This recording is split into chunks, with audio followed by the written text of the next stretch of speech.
All right, we're live. I'm here with Jonathan Partridge, who just took the Deathwatch Army of Renown. Well, not just, it's been a few weeks, but it is the holidays. It's been a little bit of a chore to actually get this thing scheduled. But thank you so much, Jonathan, for coming on the show. We already have 2 viewers, which is great. If you have any questions at all, guys, please throw them in the comments. That's why we do a live stream, so that you can ask us questions and interact with us. So yeah, happy Merry Christmas Eve slash post winter solstice, whatever you choose to celebrate. I think Jonathan's wearing a sweet sweater slash sweatshirt. Sit up slightly for this. Oh, we're going to Yeah, stand up slightly. there you go. Got my Star Wars Christmas jumper on. Oh yeah. Well, let's just get started, huh? So, how long have you been playing, and how long have you been playing Deathwatch, and what made you want to bring them to this event? So I started playing Warhammer about, I don't know, probably about 15 years ago now. Back in sort of third, fourth edition. Played around with with sort of town space marines back then. But I kind of fell out of love with the game at one point, and I decided to take a break from Warhammer about 9 years ago. I stopped playing and jumped over instead to play Magic the Gathering. Played Magic the Gathering up until I'd say just before the pandemic, and then kind of fell out of love with that game and one day decided that me and my partner would take her son in and to a Games Workshop to go and look for some stuff because he was quite getting into the art side of his life, and the proverbial bug bit, and I started Oh playing no. again. So I had an orc army at the ready to go from sort of in 8th edition, and then I was like, yeah, we'll play some games, get some practice, and then the pandemic hit, and everything shut down in the UK completely, as I said, as with everyone else around the world, and it just sort of on one evening effectively just all shut down. Yeah. So we all went through the pandemic the same way, trying to find some things to do, and then 9th edition rolled around, and then Deathwatch got released the supplement, and I'd always been interested in um, Deathwatch as a thought experiment, because back Hmm. when I was playing sort of fourth and fifth before, they didn't exist. It was Space Marines, and that was it. You didn't even have many of these nice little things with it. You had the Space Wolf Codex, the Dark Angels, the Blood Angels, but that was kind of it. You didn't have all of these supplements that you do now. So for a very long time, I kind of just played Ultramarines with some Raven Guard in them because it was kind of the most powerful thing to do at that point in Space Marines because they were pretty average. I mean, at one point in fifth edition, I was running around with 10 assault terminators with Shrike, and they infiltrate because that was the rules at that point. But then that's what got released, and I'd always liked the inquisitorial side of Space Marines, or the association between the two. And when Deathwatch got released, I decided to just take the plunge for it because I'd been playing with my orcs in 8th edition and just stopped enjoying them, and I didn't have an army that I actually enjoyed playing. So when Deathwatch got released as the supplement, I thought, okay, well, I like Space Marines. This seems completely different and quite interesting with all of the split kill teams. Let's just pump for it and go and get the book. So I picked And up then my Deathwatch 200 book. models. I actually, it wasn't that bad, because I had a lot of old Space Marine stuff, albeit most of my Deathwatch army now is completely brand new. I know that Trying not bug. to tell my, trying not to tell my partner exactly how much it cost.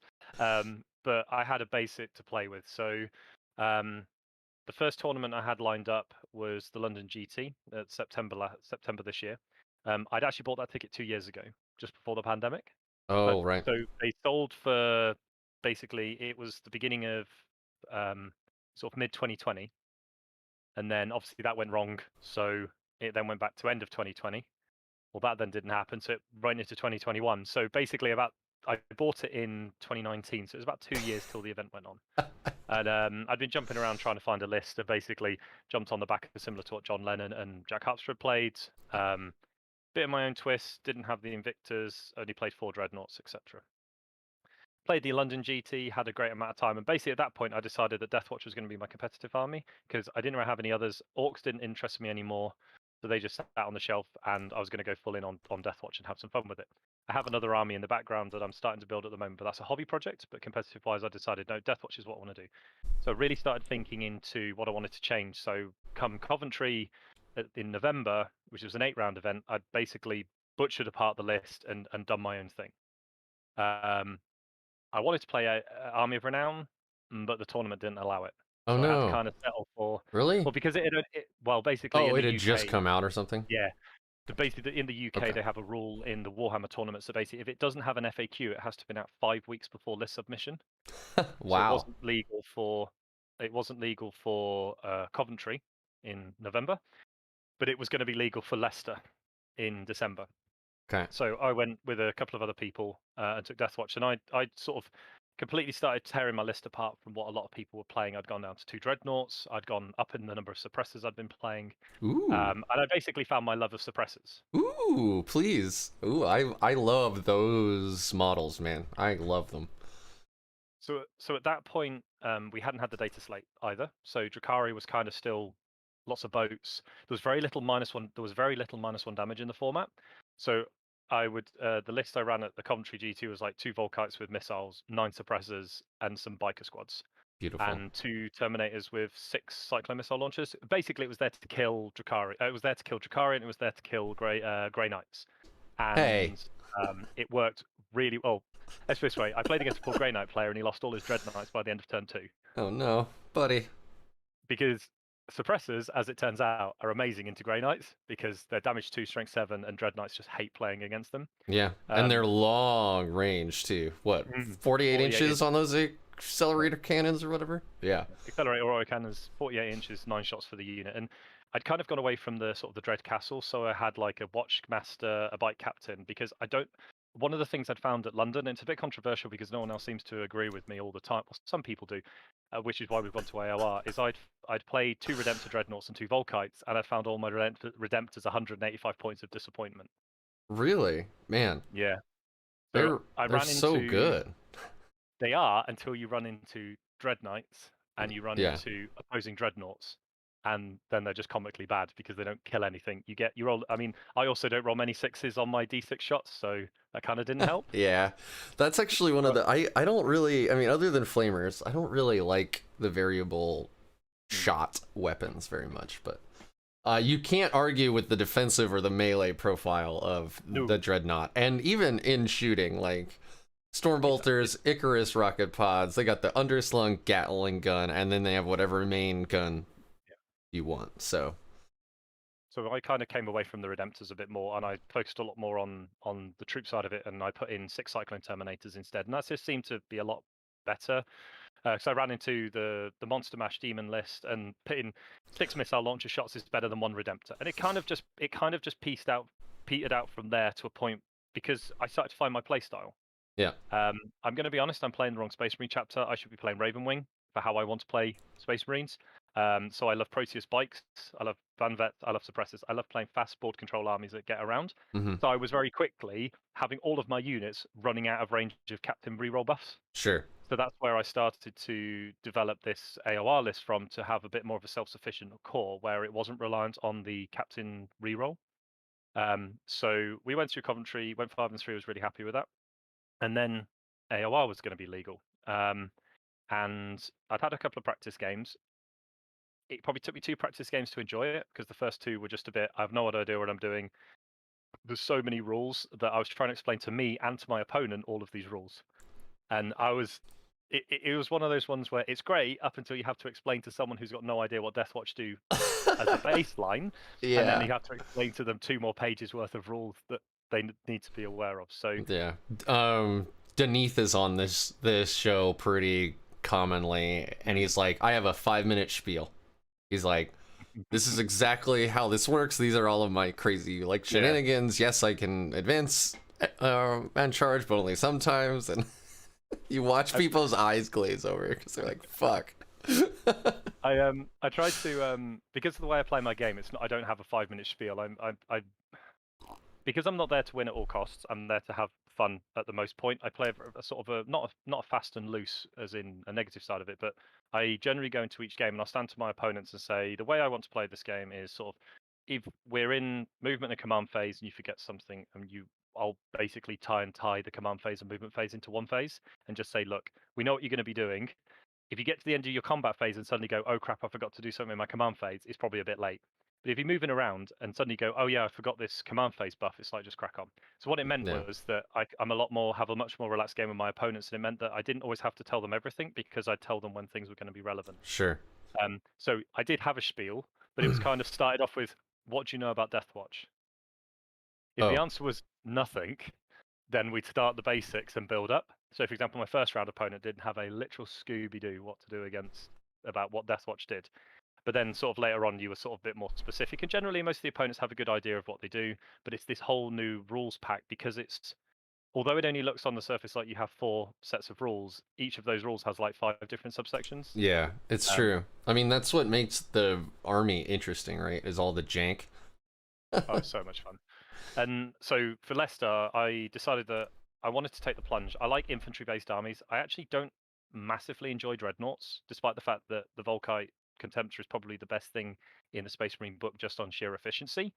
And that's the reason it's so good. It's a massively efficient model that shouldn't cost 150 points with 2 twin Volkites or 175 with a missile Oh, rack.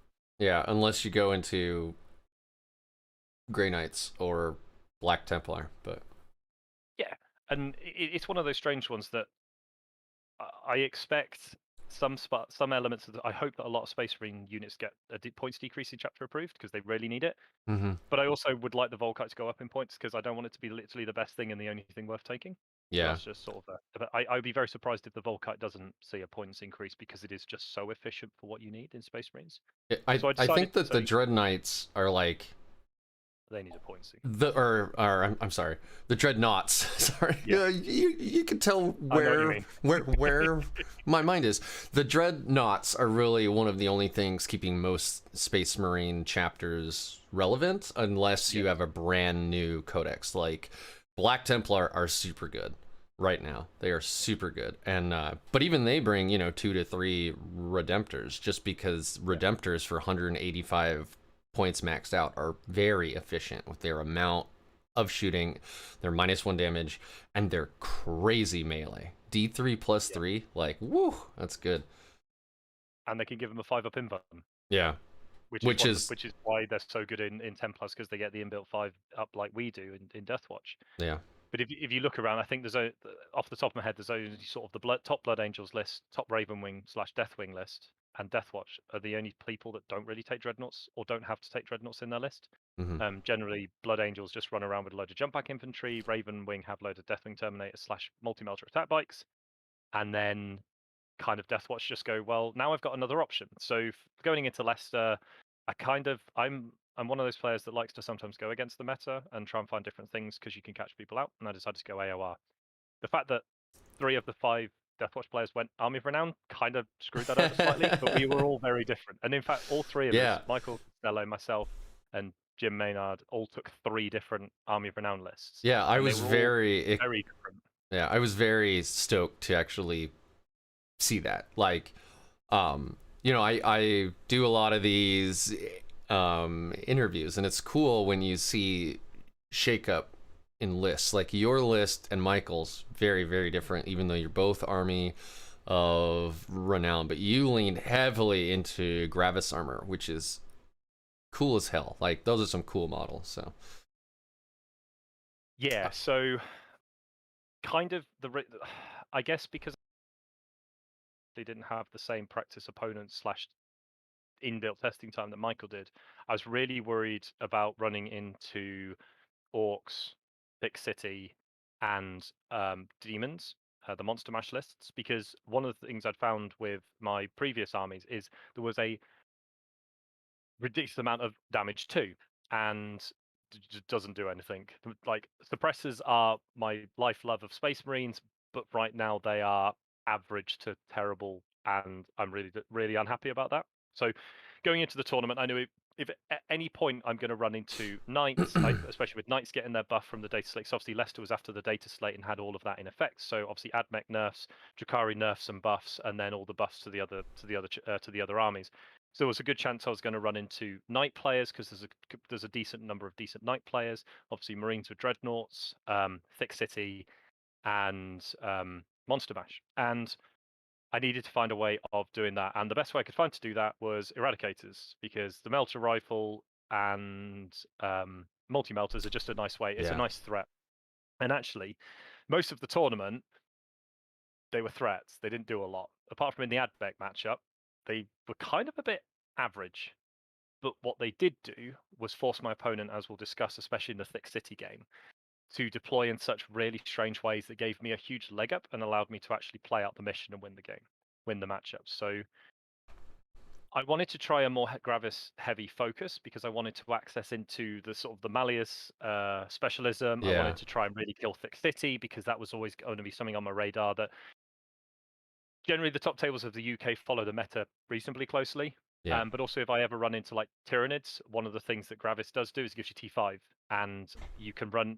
I have had 10 Gene Stealers charge 5 guys and bounce because you give them T5, you give them +1 to their armor save, and they're hitting on 3s, winning on 5s. And you can have situations where your opponent just doesn't roll any 5s, doesn't roll many 6s, and you're taking saves of 3 up because you negate off their neg1 on their AP because you can use the 1 CP stratagem for Gravis to give them +1 armor save. Yeah. So I was really trying That's... to tech into having small units that would do that I could spend 1 CP on to give them transhuman, or I could give them +1 armor save, and just have an army which effectively did a version of Thick City with a different style of shooting and try and do a bit more sort of board control. I love infantry lists too, just for that same reason that you're saying, just spreading out, grabbing lots of ground, holding it. Like you get cover saves, obviously, which vehicles don't get. So, yeah. And those Gravis models are so cool. Like, oh, I love them. I love my Gravis models. They do look astonishing on the table, especially on the bases that I've put them on. And it was a real nice thing to look at. And the other side of AOR is kind of, going into any army building is you're going to have 5 kill teams. No matter how you build the list, the maximum you're going to get is 5, but you don't want to go less than 5. So I have tried lists where I've got 4, and I've tried 4 Indomitor teams and stuff. Basically, the way the points work out, because you're spending 120 points on specialisms, yeah, it's okay. very hard to get. It's almost impossible to get 6 kill teams unless you're having like 10 guys with shotguns, and even that's 220, 230 points anyway. That's a big chunk of your army as well. That's an eighth of your army. Even if you did that all the same, you're going to have no punch. So as soon as you start putting any armies with punch in, then you're just going to start struggling. So if you look at Michael's list, he had 5 units. Mine had 5. The other guy had the other Army of Renown player had 5 as well. Man, that is very interesting. Now I want to pull up Battlescribe and see if I accidentally also made 5. But I shouldn't play this too much. Let's get into that list, shall we? If that's cool yeah, with you. absolutely. Right. Yeah, so obviously it was a single battalion of Deathwatch Army of Renown Strike Force. It had 1 extra relic. I generally went into this trying to play with a larger number of CP than normal, because normally with relic dreadnoughts you kind of end up at 6. So my key rule was always 6 for my non-AOR lists and 9 or 10 for the AOR. Obviously I did drop to 9 because I took one of the Paragon of the Chapter Warlord traits. So I had for my HQs, I had 2 HQs. I had a bike captain with the Lightning Claw, a Mastercrafted Bolt Gun, so I had 5 points spare. And I knew that's what that was. Because I didn't have, I basically had 5 points left over, and it's like, I'll just give him a Mastercrafted Bolt Gun. It's 2 shot, strength 4, no AP, 2 damage. I'm like, okay, that's fine. I'll just take some extra damage shots for free. Yeah. It very rarely came up as relevant, but it's just, I didn't have points for a Storm Shield, and I just ended up with a Mastercrafted Bolt Gun. He took stratagem hit. Sorry. Oh yeah, I'm jumping ahead very slightly, but folks are gonna wonder. The Dominus Aegis, right? You suck it on a company champion, which is 55 points. Yeah. Would you drop him and add it to the captain? I dropped the relic on him. I wouldn't drop him, and I'll right. sort of get. Okay. So I put it on him. I originally put it on the company champion, and I can start at the lead. I can probably just go through. So on the original design of the list, it was on the captain on bike, but I was finding that the captain on bike kind of runs off and does his own thing, and goes and runs around different units. So it's not always with where it needs to go. And because I decided to play of the way I decided to combat squad all the Indomitor teams, I wanted someone to run around with the Indomitor kill team with the Flamestorm aggressors because I wanted to leave that as a big brick of 10 to make Hmm. the most of the honoured veteran of the watch. So it came off the captain and onto the company champion. It was a mistake, and I'll get to that later on, sort of when we get into the games, and I'll explain why it was a mistake Okay. for this army specifically. But I wouldn't drop the company champion, and for slightly the same reason as why he needs to lose the Dominus Aegis. Okay.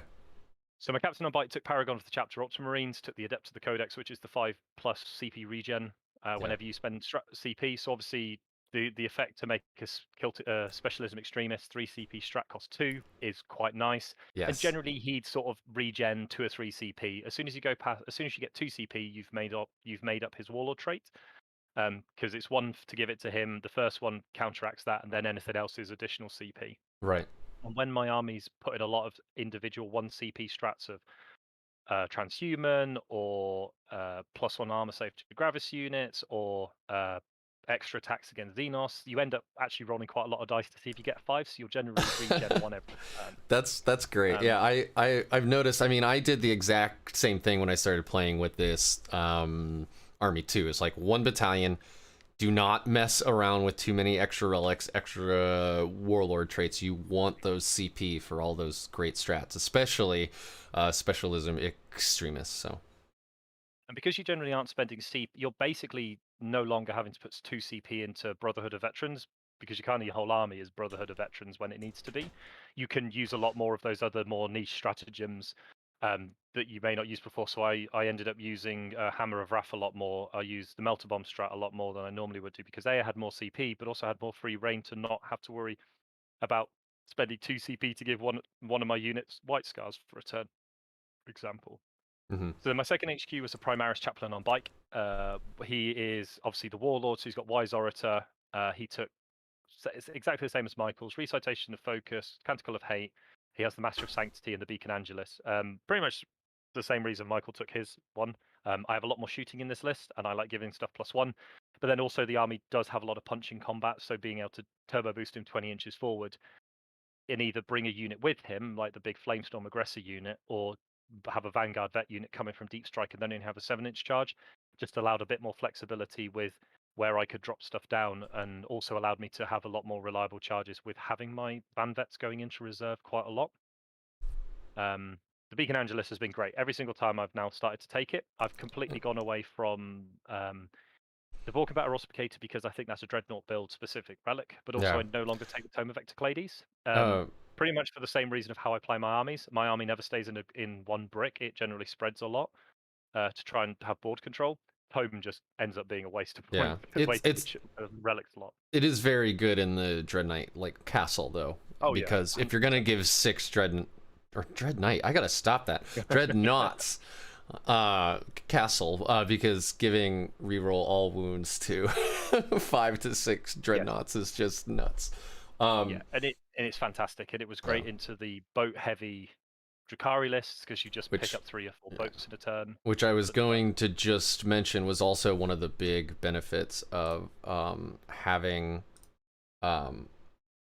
the Auspicator, right? Like Yes. the Auspicator was amazing when there were raiders everywhere.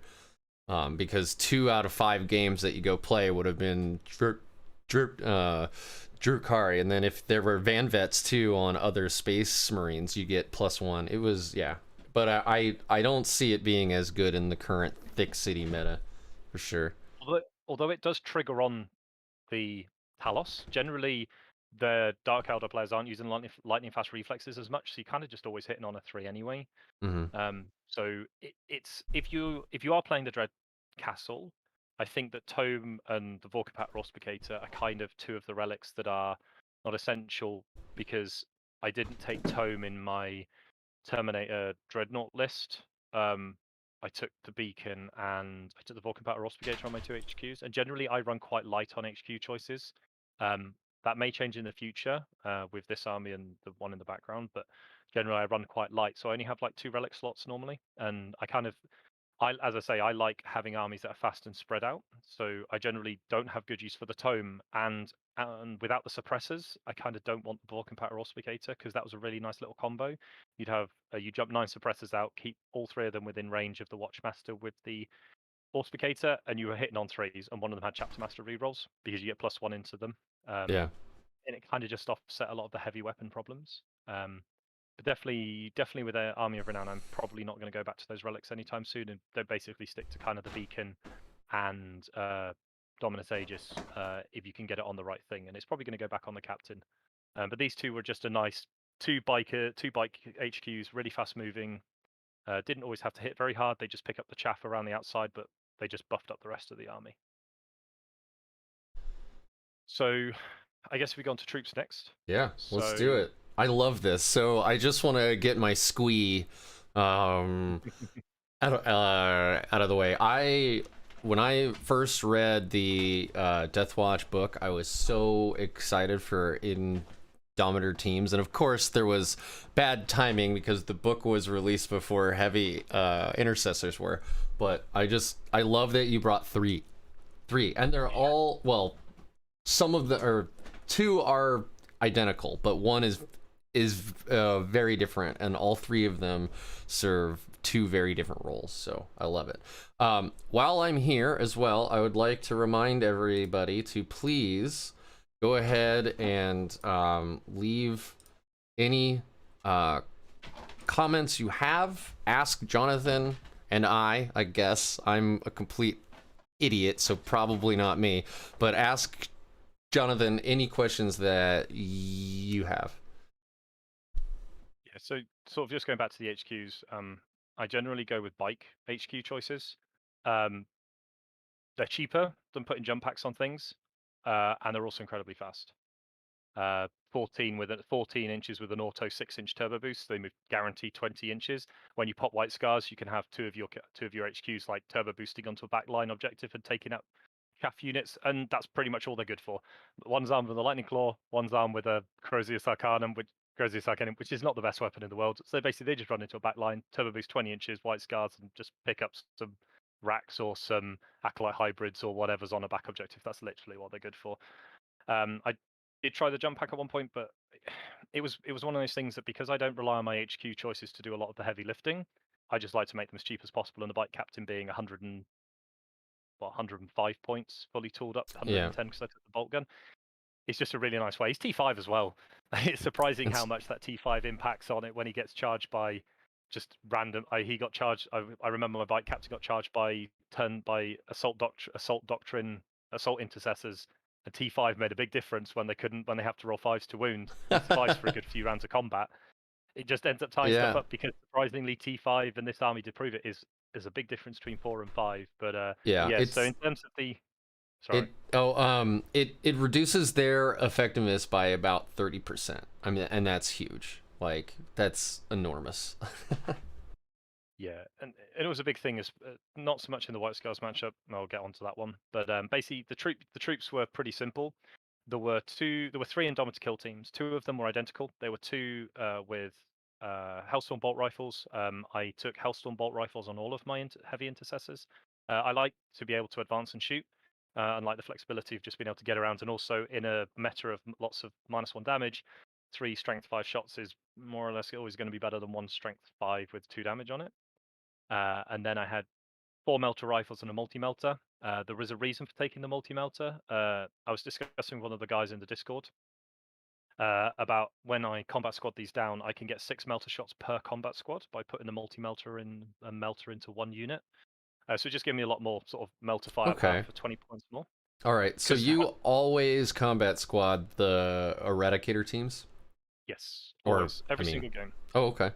And so you break it down, so multi-melta and 1 normal melta, and then 3 heavy intercessors? Okay. Yes, and then 3 melters and 2 heavy intercessors in the other unit. It just basically meant that I'll spend 1 CP, you could pop them out. It's 6 melter shots per unit.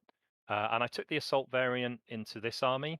Potentially with the meta going forward, they should be the heavy version, but then you sort of need to find sort of 40-50 points within the army. So it does start. It's about 40. It's actually 40 points to get heavy melter rifles rather than melter rifles, which is why I'm hoping beyond hope that Eradicators, Outriders, Aggressors all get points decrease and they get their nerf reverted, because Yeah. when Space Marines and Necrons were at the top of the meta, and it hasn't changed since, Eradicators, Outriders, Inceptors, and Aggressors all got a 5-point increase. And Well, I'd love that to go back down. Inceptors got nerfed into the ground. Like Plasma is 60 points Yeah, apiece now. they Woo! got 2 nerfs. So, They got 2 nerfs. Yeah. Whereas, Of course that happened after I bought, build, and painted 6 of them. yeah. Then they immediately got nerfed. I could think that all of those Gravis models could do with a 5-point decrease, and also the heavy intercessors with a 1 or 2 points decrease. 28 points is a lot for not that much, and you can't put combat weapons on them. You're just running around with your fist and a Hellstorm bolt rifle, and it's not that interesting. And you kind of take them as the tax. So if they got a bit of a points decrease, I mean, this whole army could, the Gravis side of Space Marines could all do with a points decrease of some description in Chapter Approved. So it'd be interesting to see what picks it up, because you're just not seeing any play of them. And that's again why you see Van Vets and Volkite Contemptors, because they're just so efficient for the points you spend on them. Yeah. It'd be nice to see the rest of the Space Marine Codex sort of brought up to them, rather than them going up a little bit, but the rest of the army being brought up in line with that. So that was the 2 Indomitor kill teams. They both took Malleus, which is the heavy support Lord of War and dedicated transport, reroll 1s, and then if you pick any of them, it's full rerolls to wound. And that must be. Oh, sorry, man. Just before you jump in, obviously it was the same reason that Michael took them, because of the way it's worded. Even if you choose to do a different trait in the turn, the way it reads is it still triggers the full rerolls if you've chosen heavy support. So against the THICC City, I was picking heavy support, and that allowed me to full reroll into the Talos.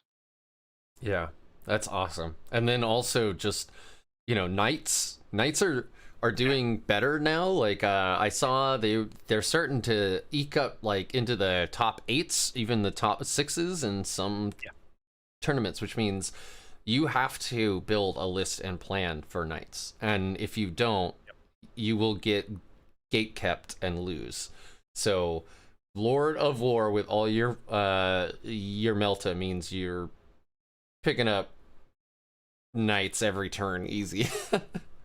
Yeah, no, absolutely. And the difference for this army against knights, one of my friends at the tournament played against knights and lost because of the obsec rule. This army cares less about that because it's all obsec, but it's still a challenge when you have 7 obsec knights running around, and they all count as between 5 and 10 models. Yep. It's made a big difference that they can actually go and contest objectives now, rather than playing a knight and someone walks 2 models on and goes, "Thanks very much, Mr. 20-foot tall walking cathedral. It's now mine." Yeah. Like, I don't think that's how it works, but that's how the rules. It's a really good change. I'm glad that they did it. It makes sense, and it's crazy how just that one change in that data slate update completely made them viable. They are not top tier, but they are now actually viable and do fairly well. So, just that one change. I definitely think the Hands Right player, they're definitely pushing into A tier. They're very strong. Like, they're still very good. I can't remember the name of it now. Obviously, the Castellan. What's the Forge World Knight again? I don't know shit about knights. I've never played them. They're still very good, but it's kind of like you've just allowed yourself to play the mission without having to worry about someone jumping you on an objective with 5 racks and going, "Thanks very much." So then the third Indomitor kill team. This was the one that basically stayed as a big brick in 3 of the 5 games. I split it down in 2 of them because I needed the units. It's 5 aggressors, 5 flamestorm aggressors, and 1 heavy intercessor sergeant who's been upgraded to honored veteran of the watch with nowhere to hide. I love this warlord trait a lot, because in the UK tournaments there is a ridiculous amount of light cover. There's little to no dense and heavy, but there's a lot of light cover. So having a unit of flamestorm aggressors jump across and just not caring about your cover save is really important, because you can mean that things like orc boys hiding like commandos hiding in ruins don't get a save against you. You're running in Hive Guard are only going to have a 4-up save, because yes, they're going to ignore your AP1, but they have no cover, so it just sort of offsets that the power of being of ignoring stuff. Against Valorous Heart, Sisters, they're still on a 3-up save. So I've always found it to be useful. In this army, it's a little bit harder to really make it work, but on the Indomitor kill team with 5 aggressors, you end up picking up whatever you pick it up, or whatever you target, especially when you ignore the cover as well. Yeah, that's a Uh, lot of flame. It's a lot of and fire. Oh, yeah, and speaking of fire, I should have asked at the very beginning, how did the TOs roll Specialism Extremists with Flamers? so for the Warhammer tournaments in the UK, they've ruled that an automatic hit counts as a successful hit roll.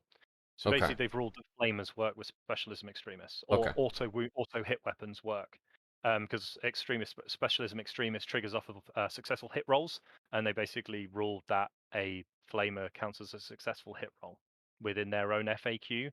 And it was a bit disappointing when Games Workshop brought out their FAQ that didn't try to do anything about that, because there is still up in the air. Now, I know a couple of the big TOs in the UK, Goonhammer, have now jumped in, have sort of come in line with Warhammer tournaments ruling that flamers do affect it. Now, I did have a chat with Michael on the weekend. It's still a toss-up whether Flamestorm or Boltstorm aggressors are the right way to go. Now, the Flamestormers admittedly have a nice 5 points cheaper on it, and they're also an incredibly scary unit to charge because its Overwatch is just obnoxious. But the Boltstorm aggressors, I think, also have a place in the new, potentially in the new meta. It's just again another unit that you can put Aquila on and just chew up monsters like they go, or very easily chew up a load of stuff because you just have so much firepower. You got 30 Boltstorm gauntlet shots and 5d6 Fragstorm grenade launchers. Yeah. So And the range has its own bonus too. yeah, Like, 18 versus 12. yeah. It is. Or It's isn't 8. it 24 on the Bolt Storm, or is it No, 18? it's all I've 18. I've never put my Ah, aggressors yeah. on the table, so I didn't ever have to actually remember what their stats were. So the Boltstorm gauntlets are 18. The auto assault bolters that are on the Inceptors are 24, I believe. Or I can't No, remember. those are definitely 18. I think it's Yeah. all 18. Okay. But 6 inches does make a difference. You also, with the assault auto Boltstorm gauntlets, you get to make more of Imperial Fists and Crimson Fists with exploding bolters.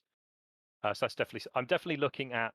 If I was to go extreme with this list and go say to 4 Indomitor kill team units, I'd then be putting in 5 Boltstorm Gauntlet aggressors just to try that out, because I want to try out the extremes of what this list can do. Very cool. I do And want to ask you a question because I can't remember. Stratagem, honored veteran of the watch. That adds 1 wound as well, right? yeah, that's a wound, yes. So he Okay. goes to a 4 wound. He's a 4 wound sergeant. So I used the Gravis Captain model as my honored sergeant just because it stands out so much better, and I don't have another Gravis Captain in the army, so it could never be confused with another model. And it's just stood out really nicely, and it basically was like, this guy is the honored veteran of the watch. He is a different model, but he's the same. He's the right model, if that makes sense. Yeah. I love that. That's great. I mean, I've got like 2 Gravis captains because of the Indomitor box, and then I don't even know how many Yeah. lieutenants. I think I have 7 or 8 that I just don't use. But they're not in Gravis armor, obviously. And then just to round out the troops, the other 2 kill teams to take it to 5. I took 2 Proteus kill teams. These were just cheap and cheerful. 5 shotgun veterans and then 5 van vets. 1 unit had 3 lightning claw and storm shield, and 2 guys with 2 lightning claws.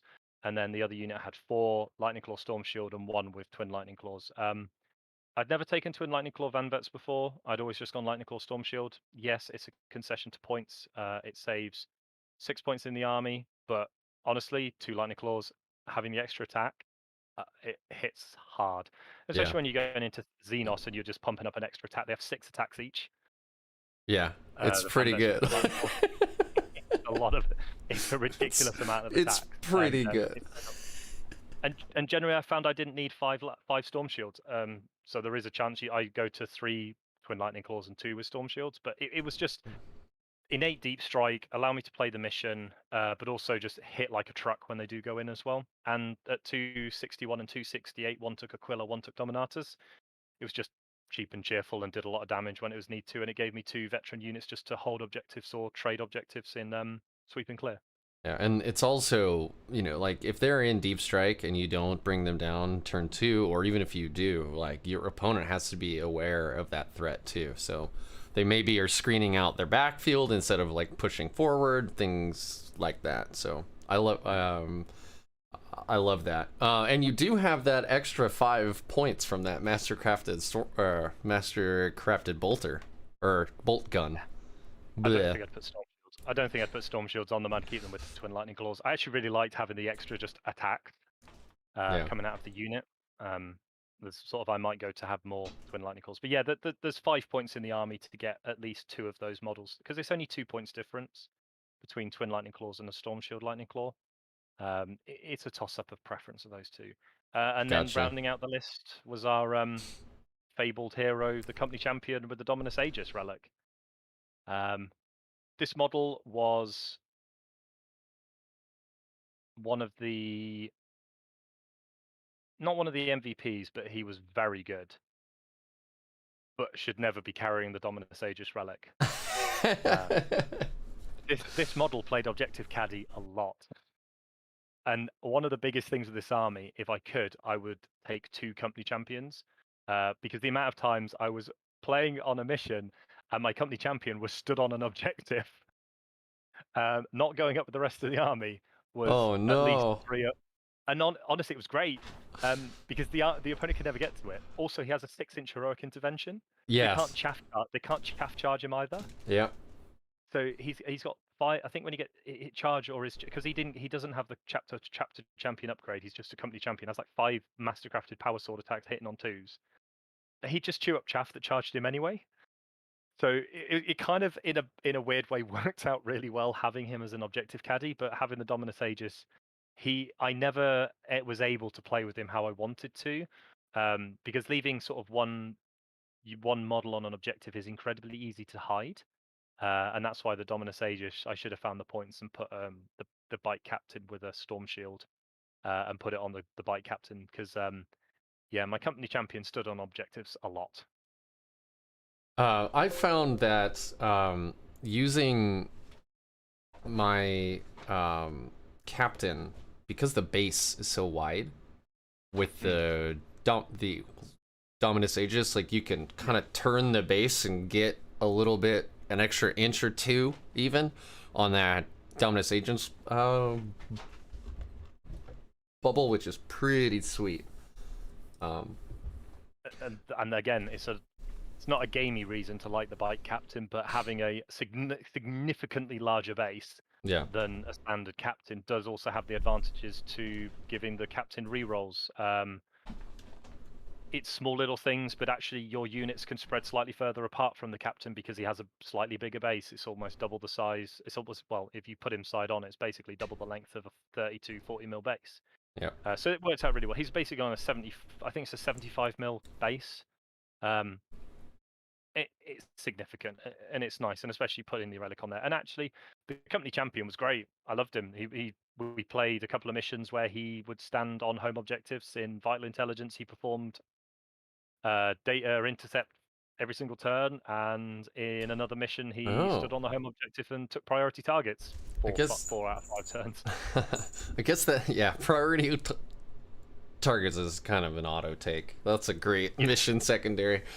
So I guess that's actually an excellent transition. I want to talk to you about secondaries in general. So when you build a list, obviously you need to be thinking about what secondaries that you're going to take. So what secondaries were you thinking about here? So generally in most Deathwatch armies, I will default to Stranglehold as my first secondary, because the army is generally mostly OBSEC. You can generally go on steal objectives and hold the board. This army, I felt that it would be slightly better at in some missions, because it's a ridiculous number of toughness 5 3-wound models that are all OBSEC. And if you ever run into someone who can't match you OBSEC wise, then you're just going to just jump on objectives and hold them. Mainly the army was and I guess the lesson I've learned with previous lists is design it around 2 secondaries. So most of my ones were designed around Stranglehold and Retrieve Octarius data. This army, in the current iteration of Retrieve Octarius data, never failed to max Rod. Right. I chose Rod in all 5. I was just double checking my notes. I picked Rod in all 5 missions and maxed it in all 5 missions because, Wow. well, the Van Vets Rod themselves, and you get innate deep strikes. So generally, both of those deep strikes in. Also, because you have the 1 CP stratagem to pick up a unit, you can pick a unit up from inside of combat. So there were situations where I'd have one guy left, he got wrapped, I just spend a CP, put him back in deep strike, kill the unit that was there, and then turn 5 drop a single model down Yeah. in a back corner on Rod. And you can't. Despite it being on a 40 mil base, it's almost impossible to screen Yeah, it's beautiful. a single model. That's gorgeous. Yeah. So I took Rod in every single game and maxed it. I actually ended up taking Oath a couple of times. I hate Oath I as a do player. too, honestly. I fall back from combat a lot normally. So it was weird to like not fall back from combat. But again, because I can pick a unit up from inside of combat, there were instances where I was still able to score Rod despite pulling out of combat because he was removed via the deep strike stratagem. So that helped a lot. I took Stranglehold in 3 of the 5 games. So basically, the army was built around sort of Stranglehold / Rod, and then Stranglehold / Oath, and then Rod. What's your general plan for the new Rand? Retrieve Nockmund data. So it kind of the army kind of does it anyway. The 4th quarter's quite hard. So as I say, if you take this army, you deep strike 2 Van Vet units, you put 1 down in 1 quarter on turn 2. That's one done because they automatically do it. 5 guys and they're all troops. They automatically retrieve Ackman data. That's true. So that's three of your quarters done, and then it's just trying to pick up the last one. And I generally think that if you can get to 8 points on Rod, there's potential that you'll get the last one, but also you have 2 turns to do it. So you can pick up, say, a 3-man unit, chuck it in a back corner, and you on a 4, 1, 2, 3, or 4, you get Rod done in the back corner. Space Marines just have a problem with Rod in the new edition because they're so expensive. So in the background, as a hobby project, I'm building Genestealer Cult. They have so much like 50, like 10 different 5-man units to go on Rod. Yeah, with, they got the bikes too. Those what is it? The Jackals. The Jackals. Yeah. You have a load of chaff. If I was going to build the army again, I'd probably drop the Van Vets and put bikers back in and have veteran bikers instead. 14-inch move to Rod is basically guaranteed to Rod in those 2 corners. And if you can hide them behind a terrain, there's a very good chance that they then piece into the opponent's quarter on turn 3 and get the last one. But again, if you really needed to, you can pick up a unit and deep strike it into a back corner. I like that they've changed it to be bikes are able to do it because then you don't have to take the Van Vet in that unit. Because you can take 5 bikes or you take Van Vet plus bikes. I want to try the idea of 5 bikes because then they can move 20 inches automatically because they lose the turbo boost ability with the Van Vet. Yeah, the battlefield teleportation strat for the Army of Renown just says 1 Strike Force kill team or Strike Force character. Yeah. So yeah, bikes, whatever. They can just whoop up into the teleportarium you go, and then come back down later. That is a fantastic point. And you can also do it with, say, 5 shotguns.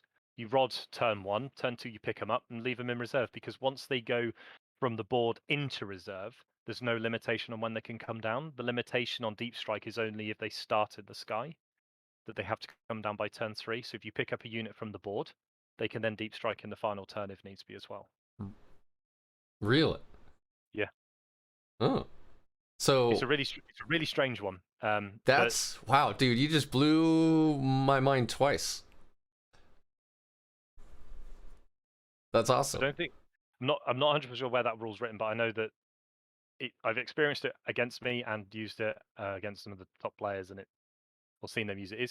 It's a really powerful thing to do because strategic reserves is really weirdly. Deep strike and reserves is really weirdly written because if it starts off the table, it then has to abide by those rules. But if it doesn't, it can come back on at any time.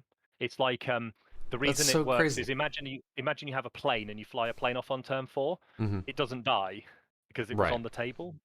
So it basically works in a similar way to that. If you're on the table at the start of the game. So through turn 1, you then pick it up. It then sticks in reserve until turn 5. And by the end of turn 5, it's very hard to screen out your back corner. Yeah, that's true. There's nothing left by turn 5. Yeah. So Rod or Rad in whatever we're going to call it in the new, I'm still quite happy to take, and I'd still build my army around being able to successfully do it. Potentially just by changing van vets to bikers, that might literally be the best, the cheapest and quickest way to do it. Yeah, no, that's actually a really great. That's a great point. Like we Deathwatch are uniquely suited for the new one, where like you can't do that in other Space Marine armies with bikers or van vets. They're not troops. I think that there's definitely a place, depending on how the points changes go, for things like scout bikers, or if you're playing Raven Wing, to play bikers in Raven Wing, because they're OBSEC bikers in Raven Wing, and currently Raven Wing don't want to take bikes because they're a bit naff, but now you have a reason to maybe take them again. So it's going to be interesting to see. But as Deathwatch,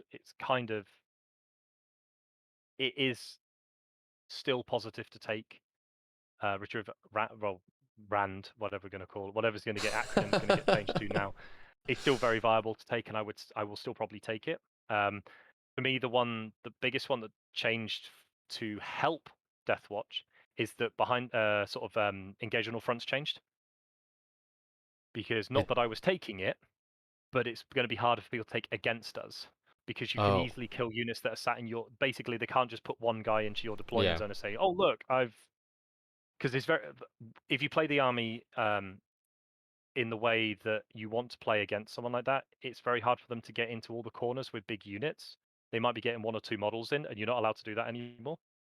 So it becomes a lot less appealing, especially with so much firepower in Deathwatch, to always do that. So that's a little one to think for. But in terms of currently, it was basically Rod, Strangle, Oath, and then if the mission secondary was good, I'd take that. If not, then I would generally pick up something depending on what the mission was, which is normally fine. The only one that was hard was against Custodes. That was the only hard secondary to pick, and I ended up picking the wrong one. Not that it particularly mattered, but it only gave me a 5 rather than a 10 rather than a 10 that I could have had. Gotcha. Okay, well, cool. I mean, I know we're gonna get into the specific secondaries for each mission and matchup here in a moment, and the same with what I'm about to ask as well. Tell me about your chapter tactics. Like, so part of the new Army of Renown, obviously, is we get to just pick a chapter tactic, and the whole army gets that. So you can pick White Scars, you get advance and charge. You can pick Ultramarines, you get fall back and shoot with, -1 to hit, but like, it really adds like a whole bunch of options, also complexity. So generally speaking, like, how do you use your chapter tactics? Very much dependent on if I'm going first or second. I went second, and I know that's like a really simple, basic thing to say. Going second is incredibly hard to pick the right chapter tactic, because you have to wait for your opponent to react. It gives your opponent a whole turn to react to what you're going to do. So if you go second and you go with the more aggressive ones, say for example you pick Flesh Tearers or Space Wolves, your opponent can also just like not allow you to charge. Or if you've picked Space Wolves, they hit you, so you don't get the bonus, or you could lose models before the bonus will trigger. If you're Blood Angels, for example, if you go second and you pick a defensive one, generally you can't go wrong. Aggressive ones I found really hard. I found the aggressive ones really hard to play. I very rarely used White Scars. I never used Blood Angels or Flesh Tearers, and I very rarely used Space Wolves. I went second 4 of my 5 games. So you mean turn 1 you didn't use those, or just you didn't use those in general? I very rarely used them. The big ones I used was Raven Guard. Yeah, if you're going second. Yeah, I use Stalwart. I use Stalwart a lot, which is the one where it's mini transhuman. Oh. You can only be wounded on a 3. That was also great because that turned off poison on the succubus on the turn she charged in and Oh just my didn't do as much gosh. damage. Look at that. So, and again, when you it's kind of linking back to the whole thing. When you go first, it's super easy because you have the priority. If you look at it in terms of magic, if you go first, you hold the tempo. If you go second, you kind of have to react a lot of the time to what your opponent's doing. So because it's done at the beginning of the battle round, say for example, I picked Space Wolves, my opponent might just chuck a load of units in, and then but they control the tempo of the turn. They know what's going to happen. Whereas if you choose a defensive one, say you choose Raven Guard or you choose Black Templars, you're not giving your opponent any power of tempo because your thing's going to be good no matter what happens. If someone's got a load of mortal wounds, either warded, Black Templars is always going to be good. You're never going to have a Yeah, bad situation with it. it's true. If you go second, Raven Guard's always going to be good, or Stealthy's always going to be good, or mini Transhuman's always going to be good. I played a lot of my games, and because I'm playing Gravis units, actually a lot of the aggressive stratagems are a bit naff anyway, because you're not really wanting to put Indomitor kill teams outside of the aggressors into close combat. And even when the aggressors go in, they don't really need the chapter tactic to pick up stuff that they're going into. They generally have enough attacks with the captain buff to do the damage that they need to do. So the majority of my the majority of the chapter tactics I chose were defensive. I actually made a lot of use of Inheritors of the Primarch. So Inheritors of the Primarch's a really nice little one. It allows you to use one of the key chapter tactics for a second time. That's exactly what Michael pointed out in our interview as well, which I had no idea about. So there were instances where in a practice game I played against Thousand Suns, and for 3 straight turns I'd had a 5-up mortal wound save. Because I'd gone Black Templars warded, Inheritors of the Primarch, Black Templars, and just gone, and it just saved a huge amount of damage because the mortal wound output is cut a third of the damage goes away. Yeah. But it's those little things you can do. In terms of aggressive ones, when I did trigger them, they were most of the time was Imperial Fists to ignore my opponent's cover save. The Exploding Bolters was nice, but it was mainly you have no cover. Gotcha. Here's a load of AP one shots, and it just basically nicely meshed in with nowhere to hide. It just basically had board wide coverage of not being able to get cover. There was one good one where I had one. I went one where I was on the play, and I was able to use Crimson Fist for a turn and basically just get +1 to hit on all my melter weaponry into bigger units, which isn't always the most important thing, but it was just nice in that turn where all my melters hit on 2s. And it just chunked a load of damage into these into the units that were coming forward. So it's always good to remember that some of these slightly strange chapter tactics are also really good. If I was to change to have Boltstorm aggressors, I'd end up using Crimson Fist and Imperial Fist almost every turn if possible, because Exploding Bolters is nice, but also getting +1 to hit is also quite nice with Crimson Fists. Yeah. And I mean, it's for 5 or more models, right? Or is it just if it outnumber? Oh, it's double. Okay. So I think if it's basically if they're double the size of your unit. So if you've got 5 Boltstorm aggressors against a 10-man unit, they hit on 2s, which can be useful if you're triggering extremist strat. Obviously for my army list it wasn't as much because I have a lot of Flamestorm aggressors. So a lot of and this kind of played into the whole thing of a lot of my chapter tactic choices throughout the tournament were incredibly defensive because my fighting units of Van Vets with Lightning Claws, but Michael was able to make a lot better use of the aggressive ones. He just has a load of Thunder Hammers. And they really benefit from those buffs in combat. I don't really want to have my Indomitor teams in combat, and I try to make my units self-sufficient enough that I can just use mini Transhuman, Warded, or Black Templars, or whatever it was that needed to be done. But the hardest thing I found in this whole tournament was the chapter tactics going second, because the more aggressive you are with your choices, the more tempo you give back to your opponent if they're going first. Whereas if you just pick a defensive one, what are they going to do? Yeah, I've got a 5-up save against mortal wounds.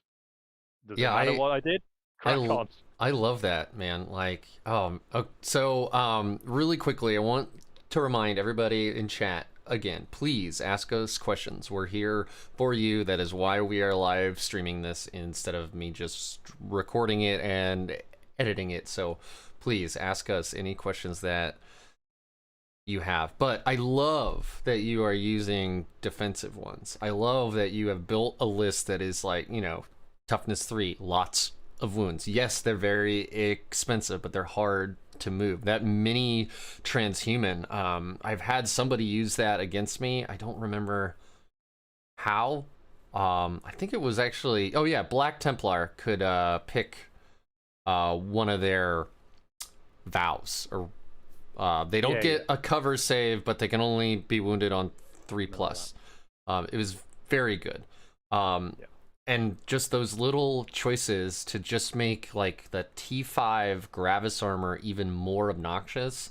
And then you've, got that 5-up invul, which is huge. Obviously, you're not going to take a librarian with so many Grey Knights and Thousand Suns in the meta. So the fact that you're adding the survivability that's lost from, I think it's fortified with contempt as the 5-up feel no pain. Like you're essentially giving that kind of durability to your Indomitor units without having to put a librarian in this list, and I think that is super wild.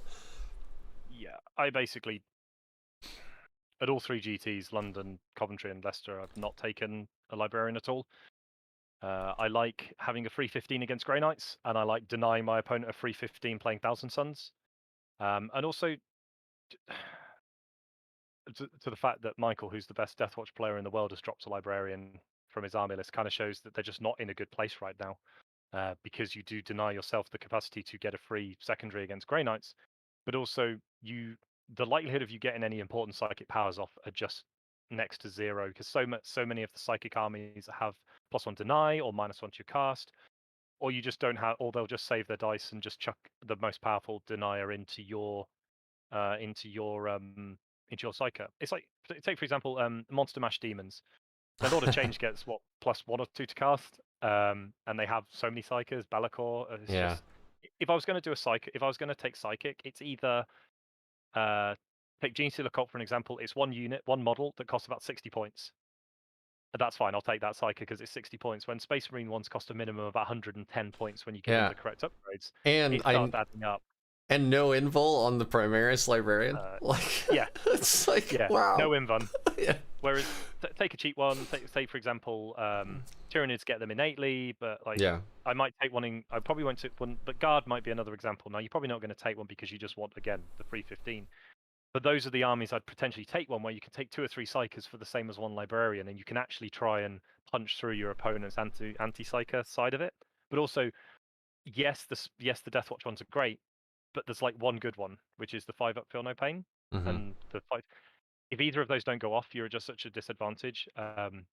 Whereas if by not taking them, you're not putting yourself in a position to worry about not having it or it not going off. You're kind of just living with the fact it doesn't exist, and you're denying Thousand Suns their most powerful secondary, and Grey Knights you can get a free 15 against because the way the army list currently plays, and that was big to me. Yeah. Well, thank you for sharing all of those list tips, and those chapter tactic tips were awesome.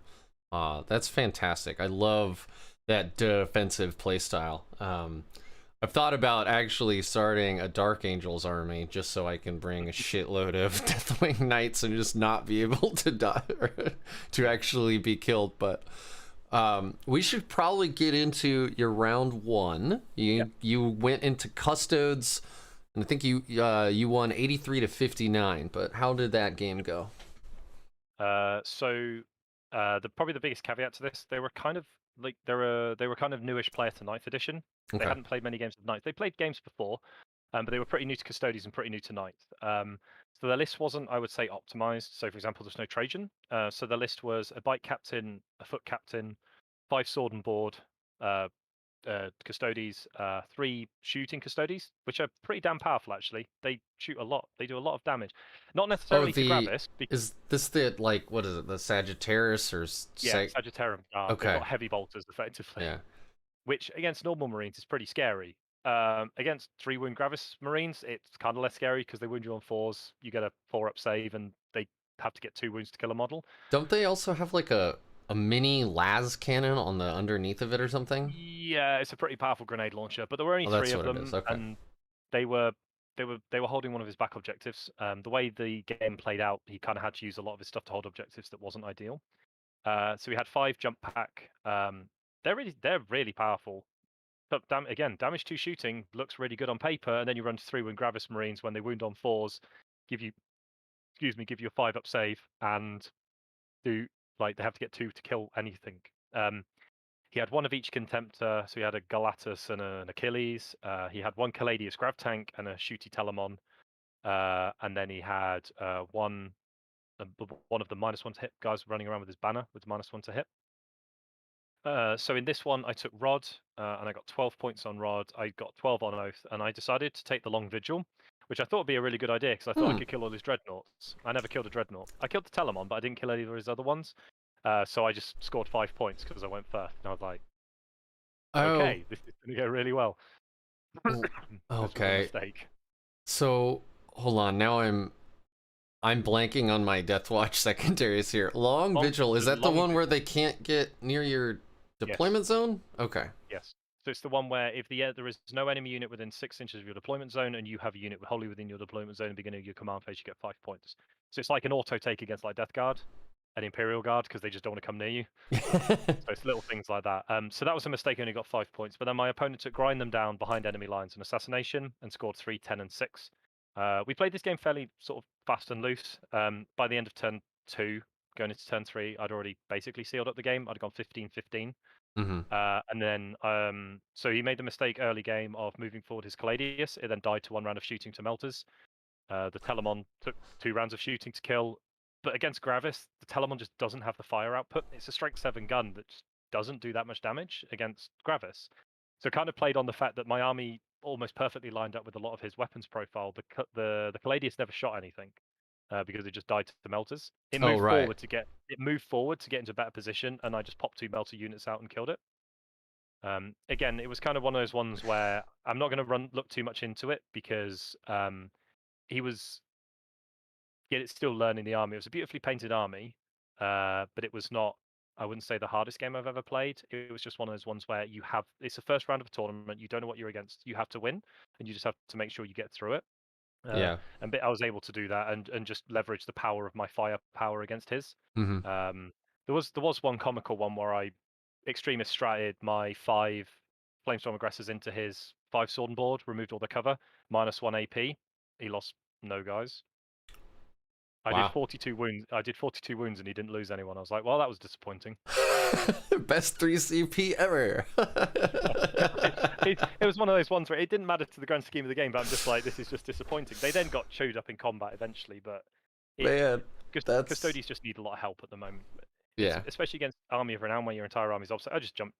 It was just able to leverage 10 melter guns against the bits and pieces he had. I killed the key pieces. He failed Hmm. one of his re-rollable 9-inch charges with his dreadnoughts, so it kind of stood in the open and then died. So he deep struck both his dreadnoughts in. One made the charge, one didn't. The one that didn't then just stood in the open and was just going to That's die. man, I have learned very quickly to not ever like I play Grey Knights as my other army, so I deep strike 9 inches all over the place with gate and shunt and all of this stuff. So I've learned to like never ever ever count on 9 inch charges. Like that is Nice. especially if you need like if you're like, okay, I can win if I get 3 9 inch charges off. It's like that's not statistically that's not happening. Right? Like No, absolutely. And a lot of this game was won on the fact that my opponent scored grind once in 5 turns. Um, we basically it was basically just a fun game. We got to the end of turn 4, called it, and just spoke through the last, totaled up the scores, and came to and got the scores we did. very cool.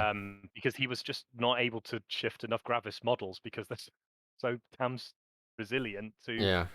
what he's trying to do. One of my Van Vet units held the 3 Sagittarium Guard in combat for 2 turns and just stole the home objective because 5 models versus 3. There's very little he can do about that, and it just leveraged on the fact that my army was entirely obsec, and his had although he had obsec, he had less of it. So Right. it was a really good game. It was just one of those ones where I was able to hold off my opponent's power and just pick up the things that I needed to. The bike captain, I managed to get a decent angle on, and that popped in a turn. Just melter guns again. I think he failed. I think I put 8 wounds on him. He failed 2 saves, and it just dies because it's D6 plus 2 damage, Mm-hmm. and he just fell over. So that was quite good. It was just one of those ones where it was the Army of Renown into that matchup that with his army, the matchup felt favourable quite heavily to the Army of Renown because yes, Telemons are resilient, but they're not that resilient. Melters do still fry them quite quickly.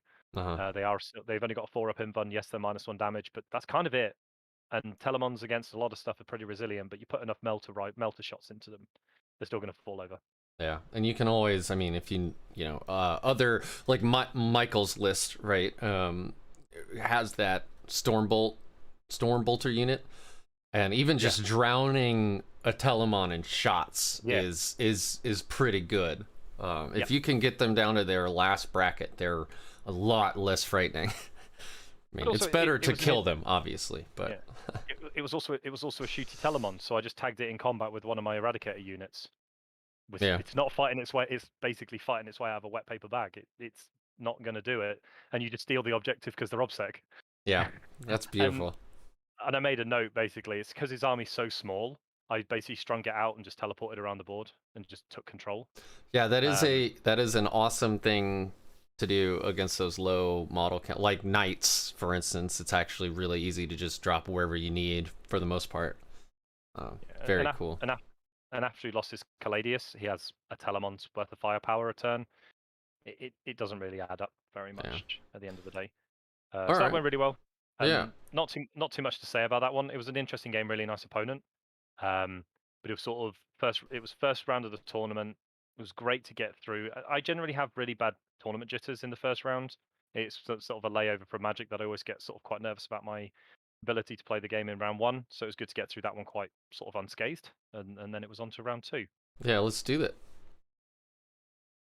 So mission 1 was Scorched Earth. So mission 2 is Vital Intelligence, which is the 6 objective 4 on the diagonal down the middle, and it was against Ultra. I've written it Ultra Memes because it kind of was. It was a version of John Lennon's Ultramarines list, and it's basically had the nickname of Ultra Memes. It's the triple Dreadnought. It's the 2 double Invicta, double Redemptor, double Twin Volkite. Yeah. So lots of forward deploying stuff. I think 2 Incursor squads or something, right? It was 2 Incursors and 1 Infiltrator unit. Yeah. So basically his army was Bike Captain with Thunderhammer Storm Shield, Bike Chaplain, Figurius, 2 Volkites, 2 Redemptors, 2 Invictors, 2 units of 3 Eliminators, 2 Incursor units, 1 Infiltrator, and a Caladius Assassin. Calidus Assassin. So when he deployed both Invicta Warsix forward. He deployed 3 of his Infiltrator units forward. 2 of his Incursor units, and then put an Infiltrator unit slightly further back. And he basically tried to set up so if he goes first, he can just go and punch me. So for this mission, I took Rod again. I took Stranglehold. Because it's 6 objectives, so it's quite easy to hold Stranglehold. And then I took Data Intercept, which I've started to really love on Vital Intelligence. Because you if mentioned you're hold the objectives, you might as well take it. Yeah, sure. You mentioned that in earlier in the interview, and I wanted to ask you about that. That is the Vital Intel specific one, right? Yes, that's the Vital Intel specific. So what it is beginning of your command phase, you can trigger the Data Intercept. At the beginning of your next command phase, you score victory points equal to the number of objectives you hold. So when your army wants to hold 2 or 3 objectives, it's 3 points a turn. You get a 12. I think I scored an 11 on it. I think I got 3-3-3-2. So you can only score for 4 turns. And it's kind of looking at the matchup. His army doesn't give away Assassinate. His army doesn't give away Bring Them Down. Doesn't give away No Prisoners. So it's very hard to find like that 3rd secondary to take. And Data Intercept for this army is pretty good. It allows you to sit in your deployment zone, put stuff, and because some of the L's were positioned so you could hold the objective from behind the L. Okay, that's nice. You never had to reveal, so you could hold 2 or 3 objectives. You could hold 2. You could hold 2 objectives without ever peeking out. That's a good little tangent, actually. What was the terrain like? Was it like the Games Workshop terrain? Was it ITC terrain? Was it player place terrain?